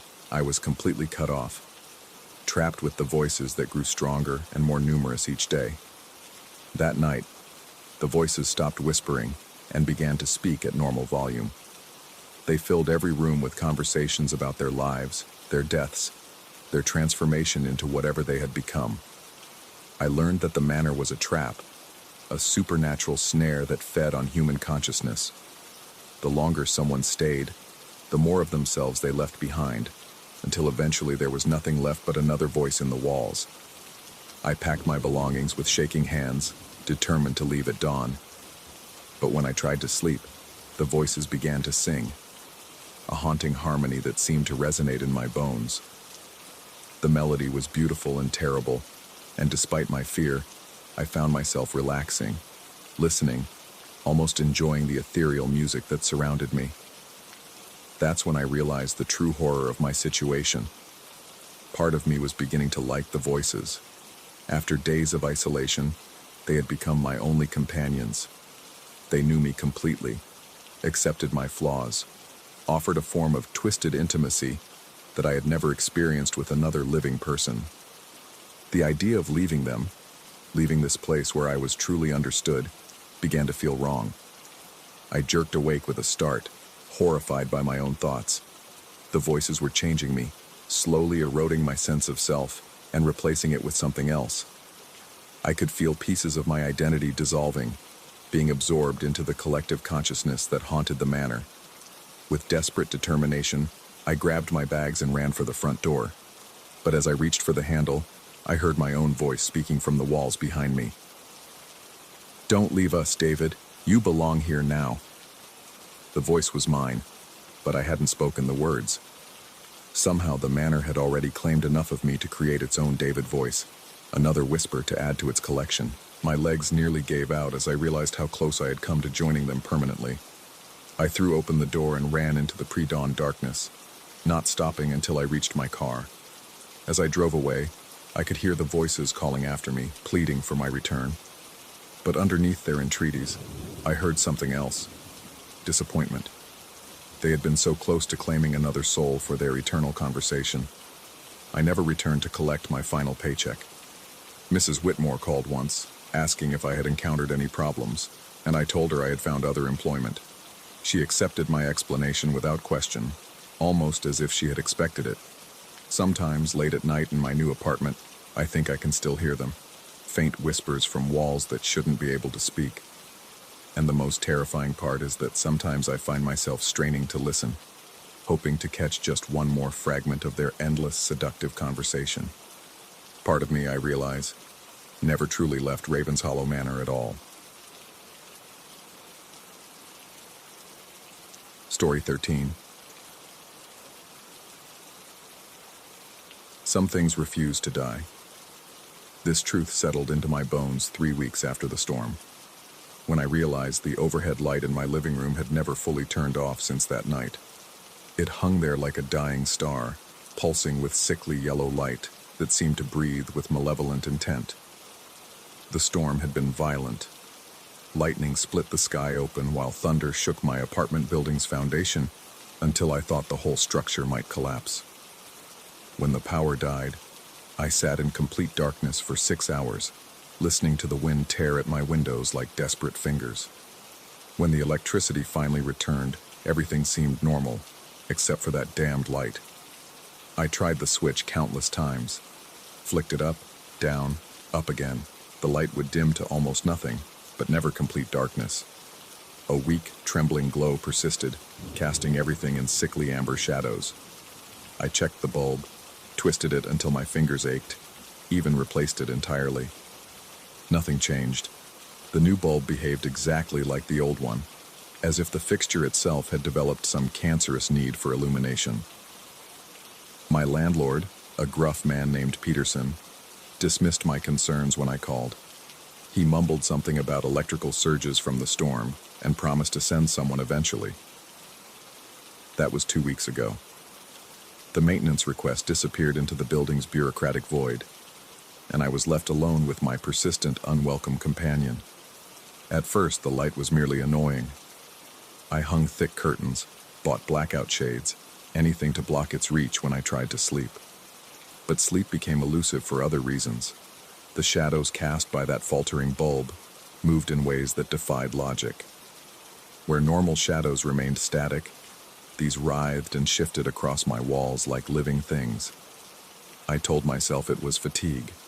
Working 60-hour weeks at the accounting firm had ground my nerves raw even before the storm. Stress manifested in strange ways, and shadow watching was probably just another symptom of my deteriorating mental state. But the rational explanations crumbled as the images became clearer. The first distinct shape appeared on a Tuesday night. I was eating a frozen dinner when movement caught my peripheral vision.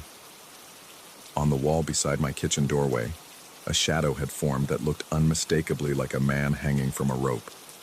Every detail was crisp: the tilted head, the dangling arms, even the gentle swaying motion. My fork clattered to the floor as I spun to locate the object casting such a shadow. Nothing. The space between the light and wall was empty. When I turned back, the shadow was gone. My hands shook as I picked up the fork. A cold sweat had broken out across my forehead, and my heart hammered against my ribs like a trapped bird.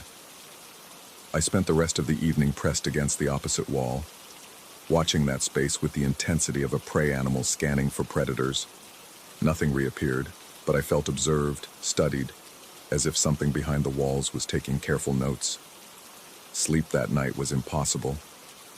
Every time I closed my eyes, I saw that hanging figure burned into my retinas. When exhaustion finally dragged me under around 4 a.m., my dreams were filled with rope and shadows, and the sound of creaking wood. The next shadow appeared 3 days later. This time, it was a woman crawling across my bedroom wall, her limbs bent at impossible angles, mouth stretched wide in what could have been a scream or laugh. She moved with jerky, unnatural motions, like a broken marionette operated by a drunk puppeteer. The image lasted nearly 10 minutes before dissolving back into ordinary shadow patterns. I called in sick to work the following day. My boss's voice crackled through the phone, expressing concern about my recent performance decline, but I barely heard him. Every word felt distant and hollow, filtered through layers of growing dread. I spent hours researching electrical phenomena, searching for scientific explanations for shadow distortions, reading medical articles about stress-induced hallucinations. Nothing matched what I was experiencing. The shadows grew bolder. They appeared more frequently, staying longer, becoming increasingly detailed. I witnessed scenes of violence that made my stomach churn. Figures locked in brutal struggle, hands wrapped around throats, bodies contorted in agony. But worse than the violence were the quiet moments. Shadows that simply stood and watched me, their presence so tangible I could feel their weight pressing against my consciousness. My appetite vanished. Food turned to ash in my mouth while phantom watchers observed every bite. I lost 12 pounds in 2 weeks, my clothes hanging loose on my shrinking frame. Dark circles carved themselves under my eyes, and my hands developed a constant tremor that made simple tasks feel monumental.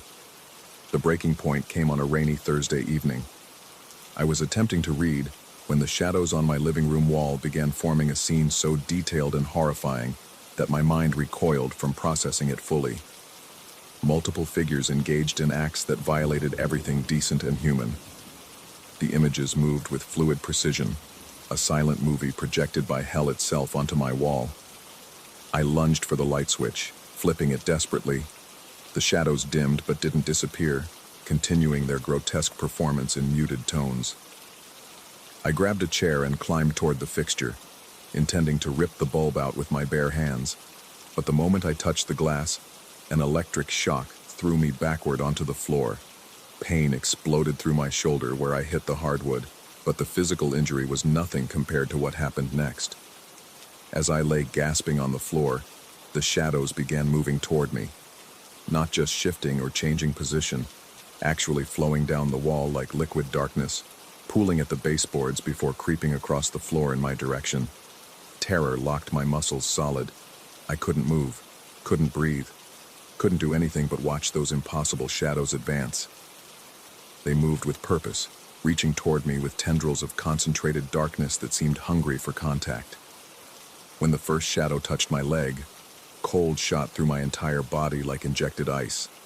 The touch lasted only seconds, but in that contact, images flooded my mind, memories that weren't mine, experiences I'd never lived. I saw through the eyes of the hanging man, felt his final moments of desperation and regret. I experienced the crawling woman's last moments of sanity before something fundamental snapped inside her mind. Every shadow that had performed on my walls was a person, a life story compressed into darkness and transmitted through that cursed light. The realization hit me like a physical blow. These weren't random images or stress hallucinations. They were souls, trapped somehow in the electrical current, forced to reenact their final moments for anyone unfortunate enough to witness their eternal performance. I crawled backward until my spine hit the wall, watching the shadows retreat to their usual positions. But now I understood what I was seeing.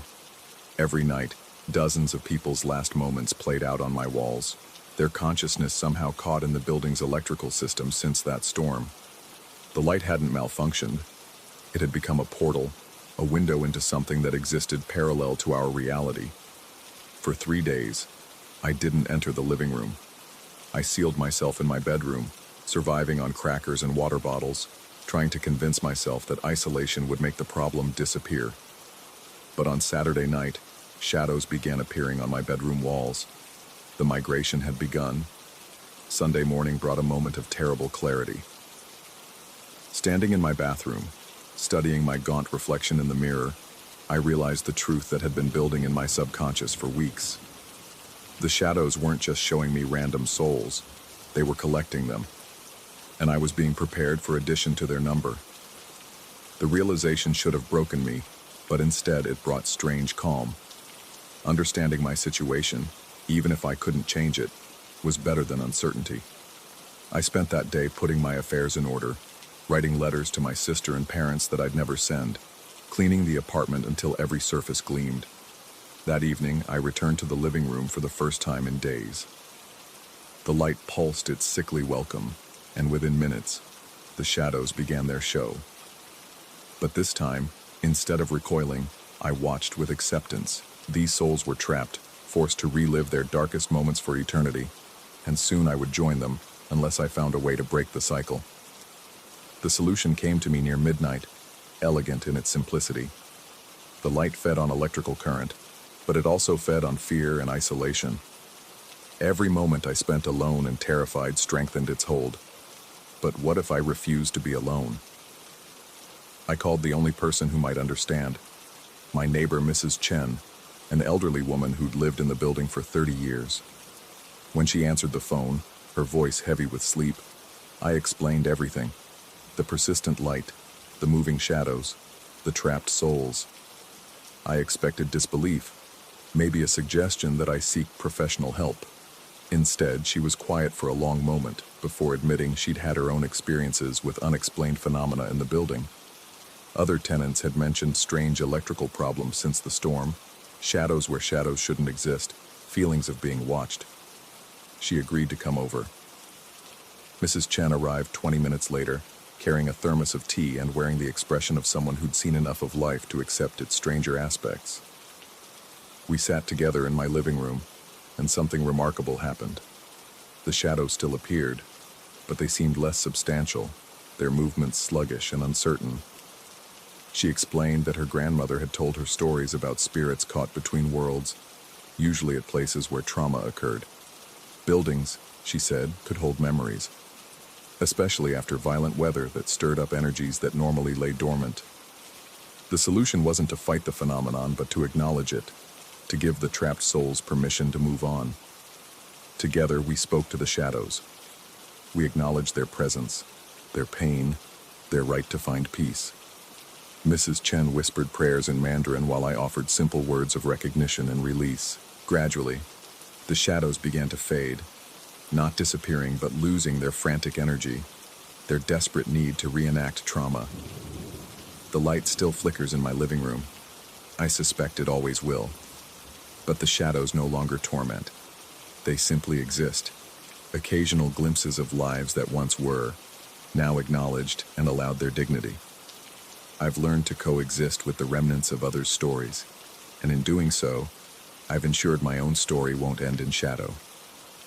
Sometimes, Mrs. Chen visits for tea, and we sit in that amber glow, two living people keeping vigil over those who've passed.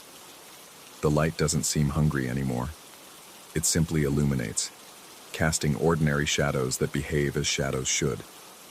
But on stormy nights, when the wind howls and the building shakes, I sometimes catch glimpses of new shadows beginning to form, and I remember that some lights, once lit, refuse ever to die completely.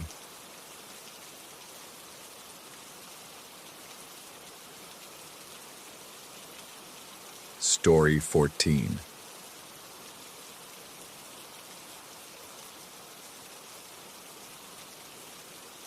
The lake had always been wrong, but I only understood this after 3 sleepless nights on the houseboat.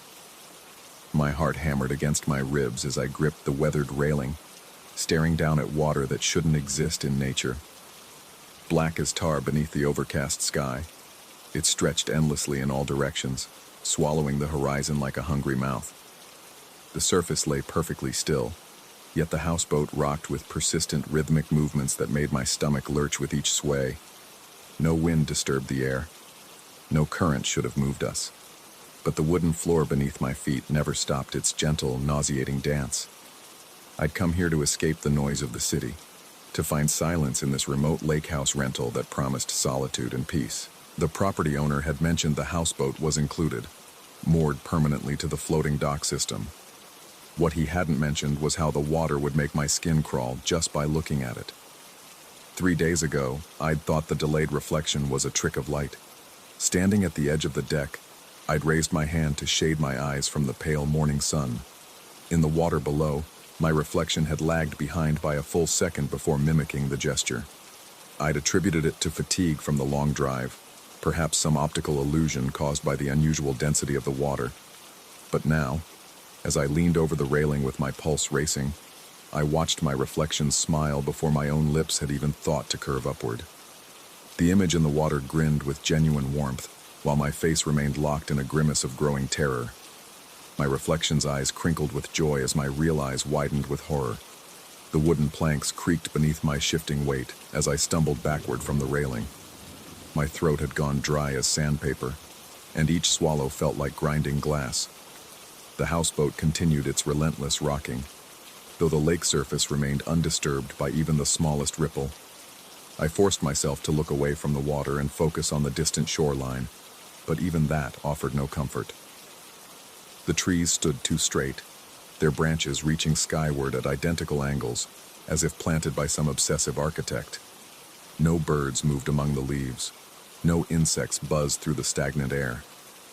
The silence pressed against my eardrums like cotton stuffed too deep, muffling even the sound of my own ragged breathing. When I'd first arrived, I'd noticed the collection of toy boats scattered across the deck. Dozens of them in various sizes and colors. Plastic sailboats, rubber dinghies, wooden tugboats with tiny smokestacks.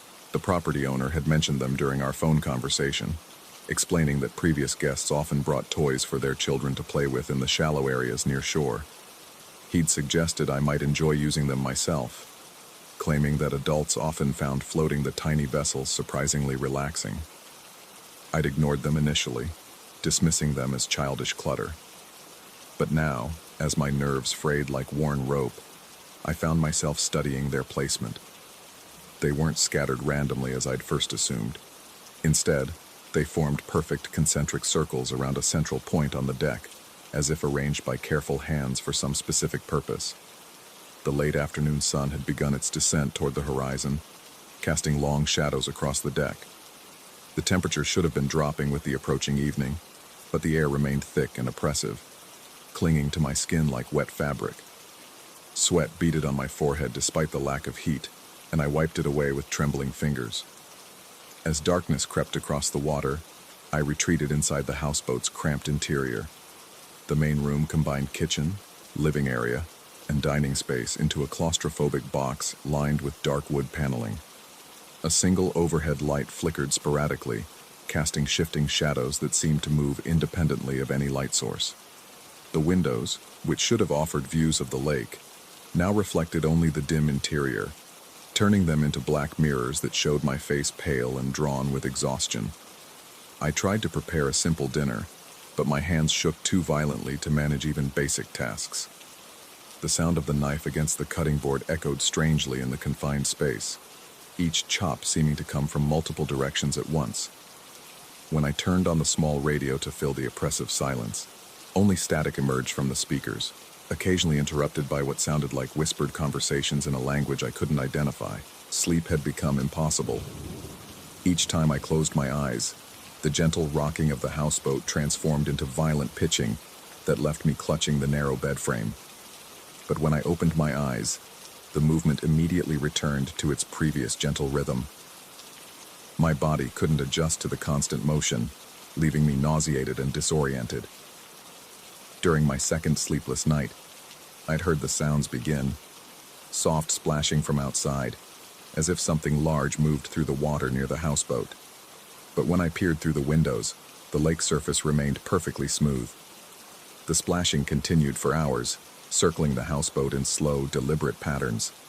Sometimes it sounded like swimming strokes, other times like something much larger displacing massive amounts of water with each movement. By the third night, the sounds had grown bolder.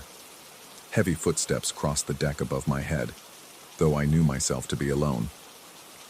The footsteps moved with purpose, walking from one end of the boat to the other before stopping directly overhead. Then silence would fall for exactly 13 minutes.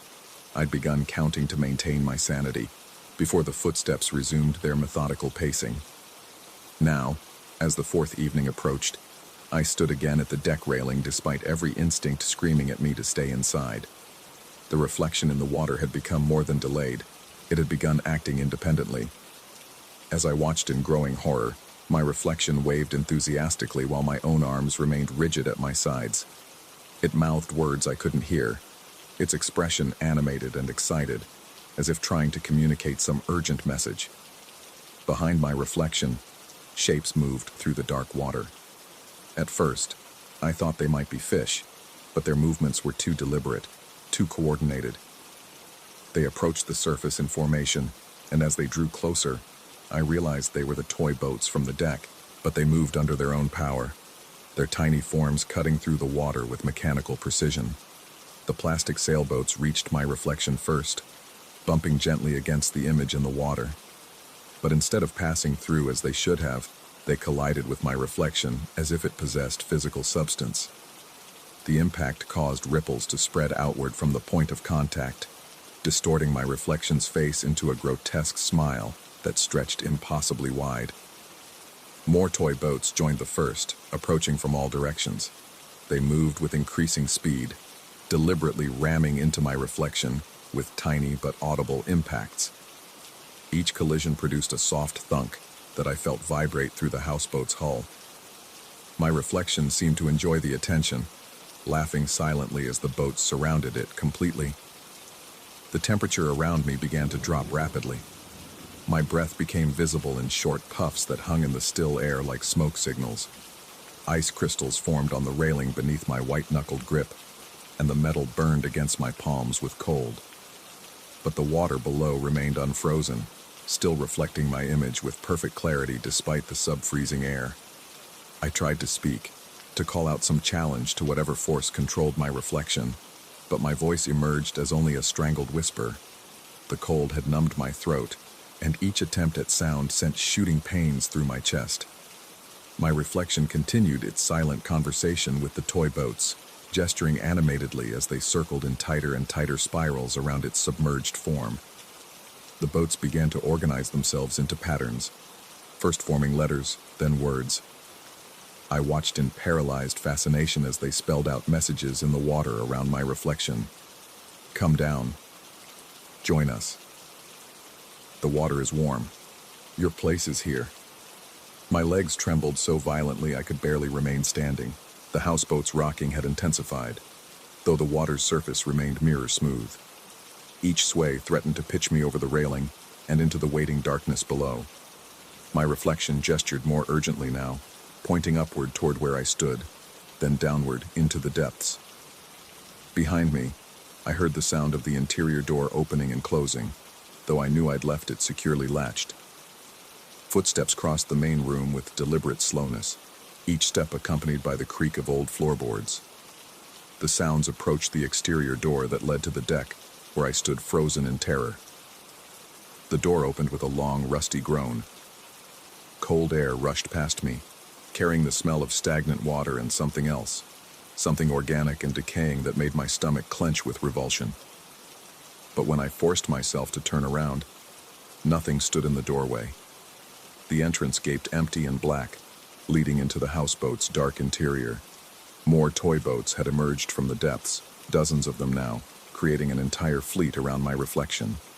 They moved in perfect synchronization, forming complex geometric patterns that shifted and reformed with mechanical precision. The patterns resembled symbols or letters from some unknown alphabet, messages written in a language my mind couldn't process but my body understood with primitive fear. My reflection had stopped its animated gesturing and now stood perfectly still in the water, staring directly up at me with an expression of infinite patience. Its smile had faded to a neutral expression that somehow seemed more threatening than any grin. It waited with the stillness of deep water, watching me with eyes that held knowledge I didn't want to possess. The toy boats began to move toward shore, carrying their mysterious message away from my reflection and toward the distant bank. But instead of traveling in straight lines, they moved in a complex spiral pattern that made my eyes water to follow. The spiral seemed to extend infinitely inward, creating an optical illusion that threatened to pull my consciousness down into the water with my watching reflection. I realized then that I had been gripping the railing for so long that my hands had cramped into permanent claws around the metal. When I tried to release my grip, my fingers wouldn't respond.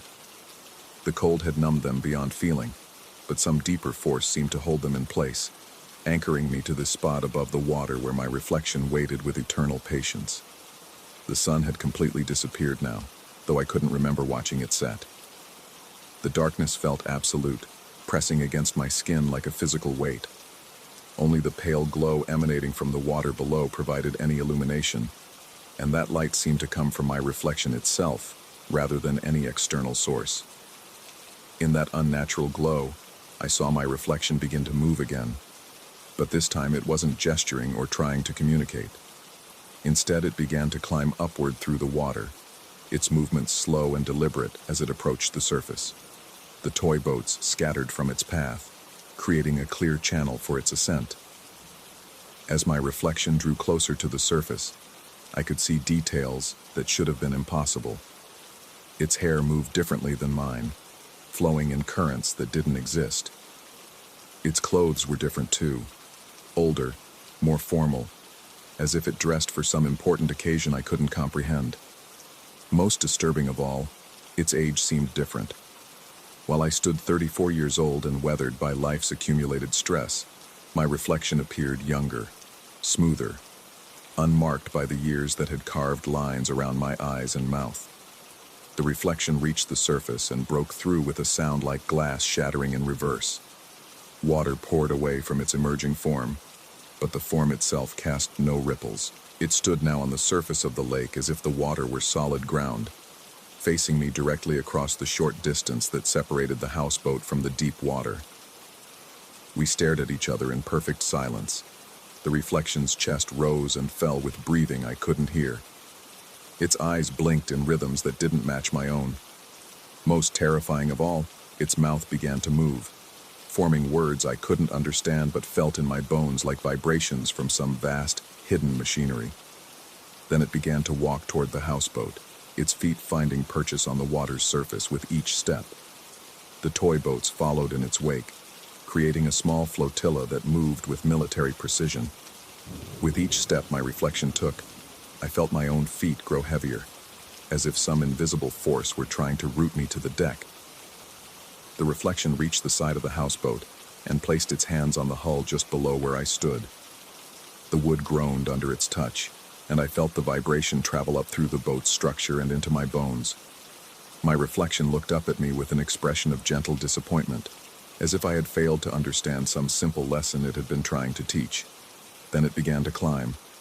Its hands found holds in the smooth wood where none should have existed. It pulled itself upward with fluid grace, moving like someone intimately familiar with this exact ascent. The toy boats arranged themselves in the water below, forming a perfect circle as if to catch anything that might fall. As my reflection climbed higher, I felt my own strength drain away. My grip on the railing finally loosened, and I stumbled backward across the deck. But instead of collapsing, I found myself moving toward the interior door, drawn by some compulsion I couldn't resist. I understood then what was happening. The reflection wasn't trying to join me, it was trying to replace me, and I was being pulled toward the water to take its place in that dark mirror world below the surface. The interior of the houseboat had changed. The walls now curved inward like the inside of a barrel, and the ceiling had dropped so low I had to duck to avoid hitting my head. Everything seemed designed for someone smaller, younger, more suited to life in confined spaces. Behind me, I heard my reflection reach the deck. Its footsteps crossed the wooden planks with the confidence of ownership, moving toward the railing where I had stood moments before. Through the windows, I could see it take up position at the exact spot I had occupied, looking down into the water with satisfaction. The door behind me closed with finality that echoed through the transformed interior. I was trapped inside while my reflection claimed the outside world. But as I pressed my face against the window, watching my doppelganger survey its new domain, I realized the truth was far more complex. In the water below, a new reflection had appeared. Mine, but wrong in all the ways the original had been right. This reflection looked older, more tired, marked by experiences I had never lived. It waved up at the figure on the deck with desperate urgency, trying to communicate some warning about the world above. I understood then that this exchange had happened before, many times. The houseboat was a way station, a place where reflections and reality traded places in an endless cycle. The toy boats weren't toys at all. They were markers, breadcrumbs left by previous travelers who had discovered the truth too late. The figure on the deck, wearing my face but not my soul, turned to look directly at me through the window. It smiled with genuine warmth, the expression I had seen in the water during those first terrifying days. Then it raised one hand in a gesture of farewell and began walking toward the door that would lead it away from the houseboat forever. I remain here still, watching through windows that now reflect only darkness, while somewhere in the world above, my reflection lives the life I thought was mine. The toy boats have returned to their circles on the deck, waiting patiently for the next traveler to discover their message. And in the water below, my new reflection waves frantically, trying to warn me about truths I'm only beginning to understand. The houseboat rocks gently in water that never moves, and I've learned to time my breathing to its rhythm. Sometimes I think I can hear my reflection calling from below, its voice carried on currents that exist only in the space between what is and what appears to be. But I no longer look down at the water. I've learned that some reflections are best left undisturbed. Story 15. The mirror chose me long before I chose it. I should have walked away the moment I saw my face staring back from that tarnished glass, surrounded by the chaos of the antique fair. Something in that reflection wasn't quite right. A subtle wrongness that made my stomach clench and my skin crawl. But the vendor, a weathered woman with yellowed teeth, was already wrapping the ornate frame in old newspapers, her fingers moving with practiced efficiency as she muttered about what a steal it was at $50. The thing weighed more than it should have. As I carried it to my car, the wrapped mirror pressed against my chest like a cold, dead weight. My arms ached by the time I reached the parking lot, and a thin sheen of sweat had broken out across my forehead, despite the October chill. The newspaper crinkled with each step, the sound unnaturally loud in the quiet afternoon air. At home, I unwrapped it in my bedroom, peeling away the yellowed paper with trembling fingers I couldn't quite explain. The mirror's surface was pristine despite its obvious age. Not a single scratch marred the glass, though the ornate bronze frame showed centuries of wear. Baroque angels twisted around the edges, their faces worn smooth by time, their eyes seemingly following my movements as I positioned the mirror against the wall opposite my bed. The moment I stepped back to admire my purchase, my heart skipped. My reflection moved a fraction of a second behind me, like a badly synced video. I blinked hard, rubbing my eyes with the heels of my palms until spots danced in my vision. When I looked again, everything appeared normal. My reflection mimicked my movements perfectly, raising its hand when I raised mine, tilting its head in unison with my own. Exhaustion, I told myself. It had been a long day at the fair, walking for hours under the sun. My mind was playing tricks on me. That night I caught myself glancing at the mirror more often than usual as I prepared for bed. Each time, my reflection behaved normally, but an uncomfortable sensation lingered in my chest, the feeling of being watched by hostile eyes. When I finally turned off the lights and slipped under the covers, the mirror's surface gleamed faintly in the darkness, catching stray light from the street lamp outside. Sleep came fitfully, interrupted by dreams of standing in front of the mirror, while my reflection remained perfectly still, its eyes boring into mine with malevolent intelligence. The next morning brought the first undeniable sign that something was wrong. As I brushed my teeth, I noticed the delay again, subtle but unmistakable. When I moved the toothbrush to the left side of my mouth, my reflection followed a heartbeat later. The lag was barely perceptible, perhaps half a second, but it sent ice water through my veins. I stood frozen, toothbrush hanging from my lips, white foam dripping into the sink.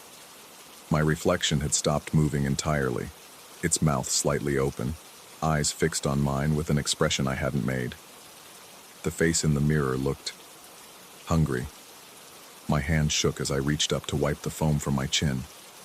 In the mirror, my reflection's hand remained at its side. For 5 eternal seconds we stared at each other, two different people wearing the same face. Then, slowly, deliberately, my reflection smiled. It was my smile, technically, but I wasn't smiling. The expression was cold, calculating, and utterly alien despite being formed by lips identical to my own.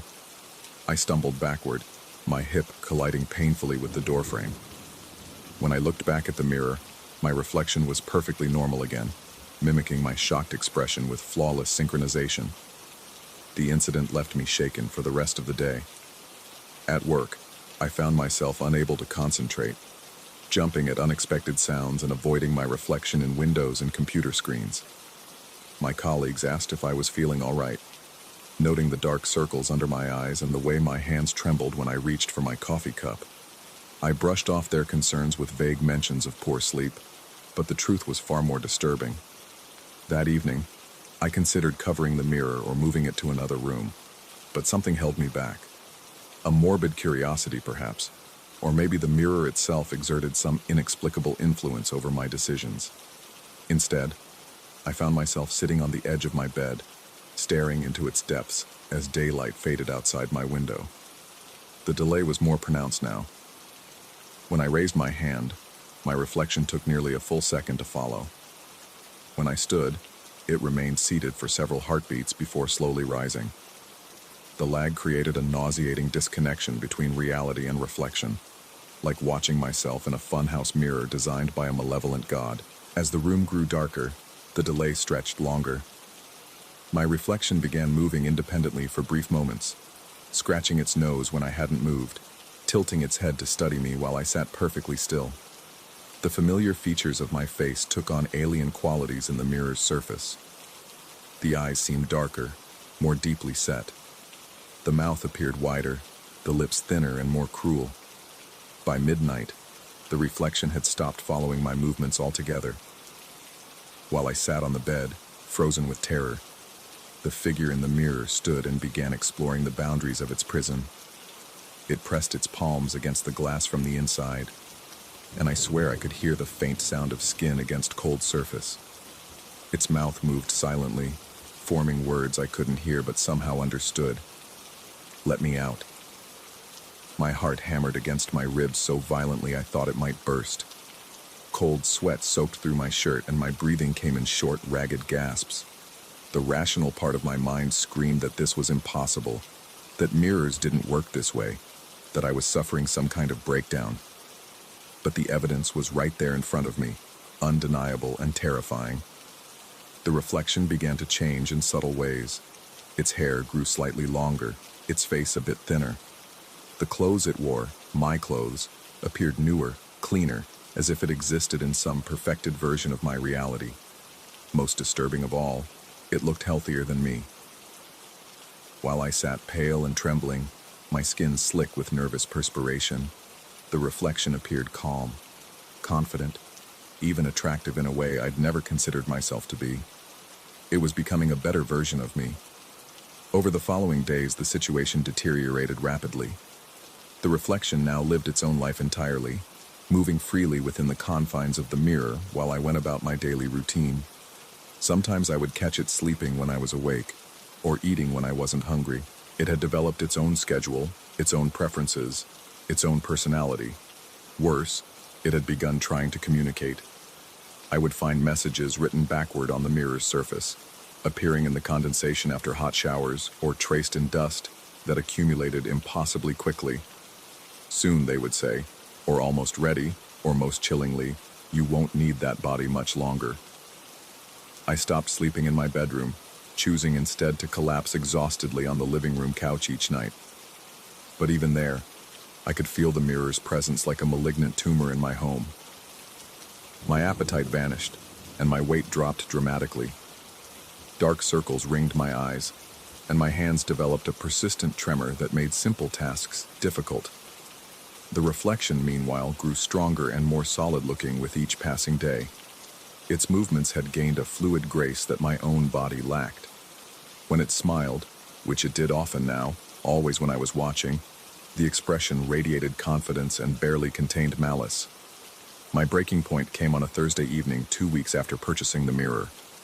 I had finally worked up the courage to return to my bedroom, intending to cover the damn thing with a sheet and figure out how to dispose of it safely. But as I stepped through the doorway, I saw something that froze my blood in my veins. The reflection was no longer in the mirror. Instead, it stood in my bedroom, solid and real and impossibly present. It wore my face, my clothes, my body, but everything about it radiated wrongness.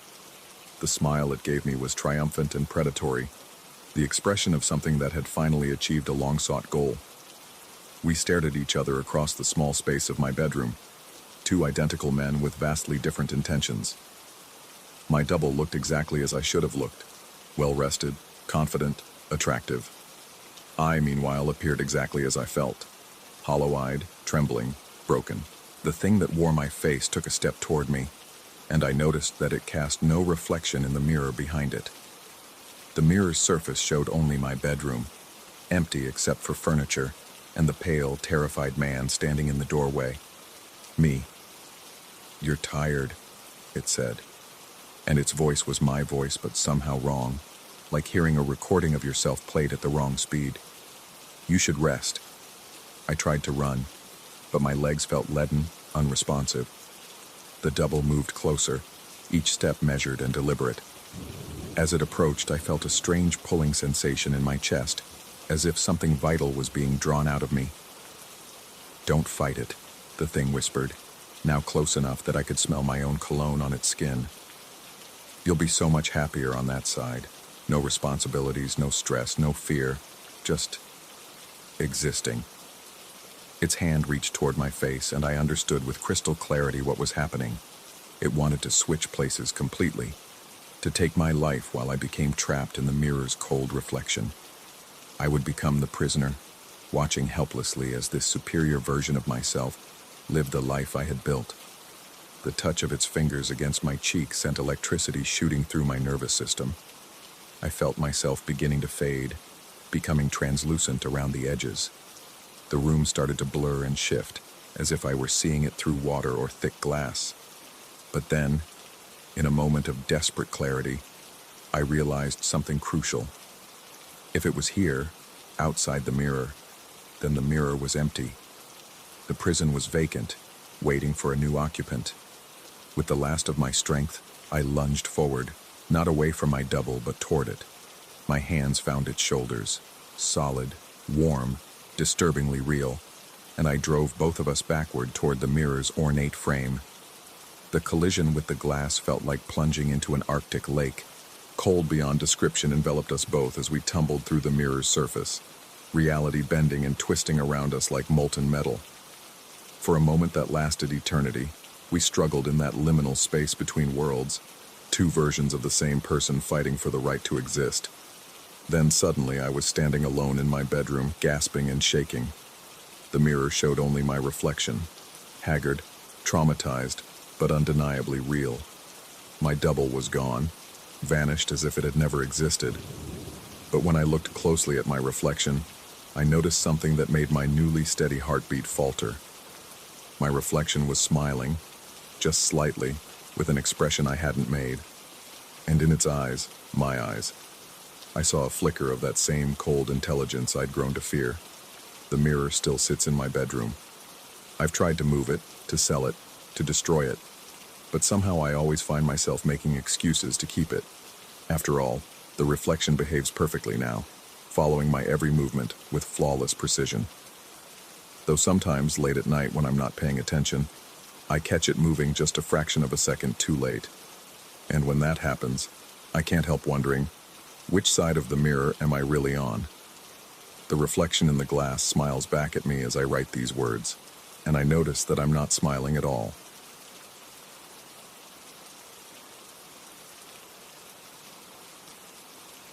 Story 16.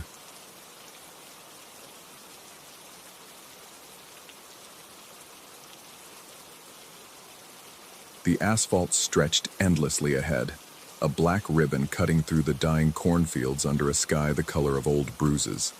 I'd been driving for 3 hours through back roads I'd never seen before, following what my GPS insisted was a shortcut to the interstate. The radio had given up miles ago, leaving only static and the rhythmic thrum of tires against cracked pavement. That's when I saw it. A phone booth stood alone in a barren field, its glass panels reflecting the last gasps of daylight like dead eyes. The red paint had faded to the color of dried blood, and weeds grew thick around its concrete base. It shouldn't have been there. Phone booths were relics, extinct as dinosaurs. Yet there it stood, impossibly present, impossibly wrong. My foot eased off the accelerator without conscious thought. The car slowed, gravel crunching under the tires as I pulled onto the shoulder. The engine ticked in the sudden silence, cooling metal contracting with small, sharp sounds that made my skin crawl. Through the windshield, the phone booth waited. I told myself it was curiosity that made me climb out of the car.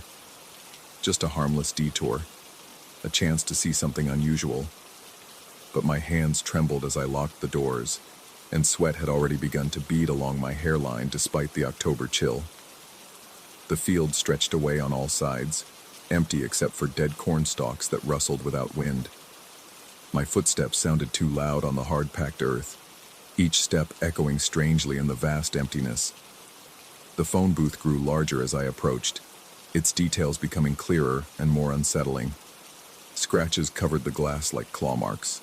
The metal framework showed rust spots that looked disturbingly organic, spreading across the surface like veins or infection. The door hung slightly ajar, darkness pooling inside where the light couldn't reach. I paused at the threshold, my heart hammering against my ribs. The smell hit me then, musty air thick with decay and something else, something sweet and wrong that made my stomach turn. But I pushed the door open anyway, drawn by a compulsion I couldn't name or resist. The interior was impossibly cold. My breath misted as I stepped inside. The temperature dropped so sudden it felt like walking into a morgue. The old rotary phone hung from its metal cord, the receiver black and heavy-looking. Numbers and letters had been carved into the metal walls around it, forming patterns that hurt to look at directly. I reached for the receiver, my fingers numb with cold. The plastic felt warm against my ear, pulsing slightly like living flesh. My other hand moved to the rotary dial, but before I could turn it, a sound emerged from the earpiece. Breathing. Not the mechanical hiss of a dead line, but slow, deliberate inhalation and exhalation. Human breathing. If humans could breathe with that particular wetness, that suggestion of fluid and decay. My grip tightened on the receiver, every instinct screaming at me to hang up, to run, to get as far away from this place as possible. Instead, I pressed the phone closer to my ear. The voice, when it came, was barely above a whisper. Deep and resonant, it seemed to emerge not from the phone but from inside my own skull. It spoke my name first, drawing out each syllable with obscene familiarity. Then it began to tell me things. It knew about the scar on my left shoulder, hidden beneath my shirt. The one I'd gotten falling off my bike at age 7. The one I'd never told anyone about because I'd been embarrassed about crying. It knew about the money I'd stolen from my mother's purse when I was 12, $5 that had eaten at my conscience for months. It recounted the exact words I'd whispered to Sarah Matthews at my high school graduation. Words of love that she'd never heard because I'd been too afraid to speak them aloud. My knees buckled. The phone booth walls seemed to press closer, the carved symbols writhing in my peripheral vision.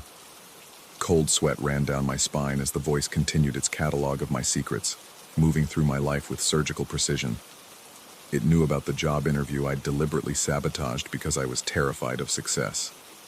It described the night I'd sat in my car outside Amanda's apartment building, working up the courage to propose, only to drive away when I saw her silhouette in the window with another man. It whispered about the doctor's appointment I'd been postponing for months, the one where I was afraid to hear what those chest pains might mean. I tried to hang up, my fingers fumbling for the cradle, but the receiver seemed fused to my ear. The voice pressed on, relentless and intimate, stripping away layers of carefully constructed privacy until I felt raw and exposed. Then it began talking about things that hadn't happened yet. The voice described a red sedan that would pass my position in exactly 7 minutes, driven by a woman with short blonde hair who would be texting while driving. It told me about the argument I would have with my brother next Tuesday, complete with the exact words that would end our relationship forever. It painted a picture of the promotion I wouldn't get, because my supervisor had already decided to give it to someone else. But these revelations felt different, charged with a desperate urgency that made my chest tight with panic. The voice grew louder, more insistent, overlaying future events with a sense of impending catastrophe that I couldn't grasp but felt in my bones. It spoke of something watching me, something that had been following my movements for weeks without my knowledge. The voice described how it waited in the spaces between perception, in the blind spots of consciousness where awareness couldn't reach.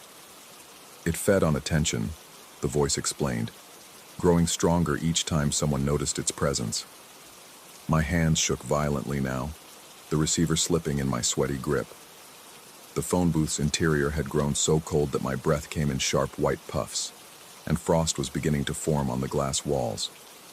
The symbols carved into the metal seemed to pulse with their own dim light, creating patterns that suggested movement in my peripheral vision. The voice told me that my curiosity had been noticed, that stopping at this phone booth, listening to its secrets, had marked me somehow. It described how the thing that watched would begin appearing more frequently now. Glimpses of movement in darkened windows, shadows that didn't match their sources, the sensation of being observed when I thought I was alone. I yanked at the receiver again, putting all my strength into separating it from my ear. This time it came away with a wet, tearing sound that made me gag. But even with the phone hanging loose, I could still hear the voice, now emanating from the walls themselves, from the very air around me. The voice gave me one final gift, a detailed description of what would happen when I tried to leave. It told me about the car that wouldn't start, how the battery would be mysteriously drained despite being new. It painted a picture of the long walk I would take along the darkened road, thumb extended hopefully toward the few passing vehicles. Most would ignore me, but one would stop.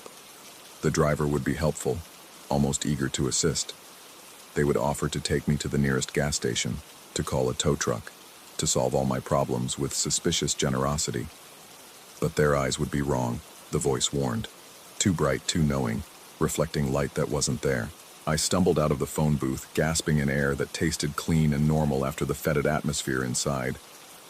My legs barely supported me as I staggered across the field toward my car, looking back only once to see the booth standing innocent and empty, its door swinging gently closed. The car key turned in the ignition, and nothing happened. No click, no grinding of the starter, no dashboard lights. Complete electrical silence. My hands fumbled for my phone, but the screen remained black no matter how many times I pressed the power button. The battery had been at 70% when I'd parked. Darkness was falling fast now, the sky deepening from purple to black with unnatural speed. Stars appeared overhead, but their patterns looked wrong, arranged in configurations that seemed to spell out words I didn't want to read. I began walking, each step taking me further from the phone booth but somehow not making me feel any safer. The road stretched ahead, empty and endless, while behind me I could feel something watching from the abandoned booth. Not malevolent exactly, but interested in a way that made my skin crawl. After what felt like hours, headlights appeared in the distance. The car slowed as it approached, eventually pulling over with a soft hiss of brakes. The window rolled down, revealing a face that was perfectly normal and friendly, with eyes that reflected the darkness like polished glass. The driver asked if I needed help, voice warm with concern.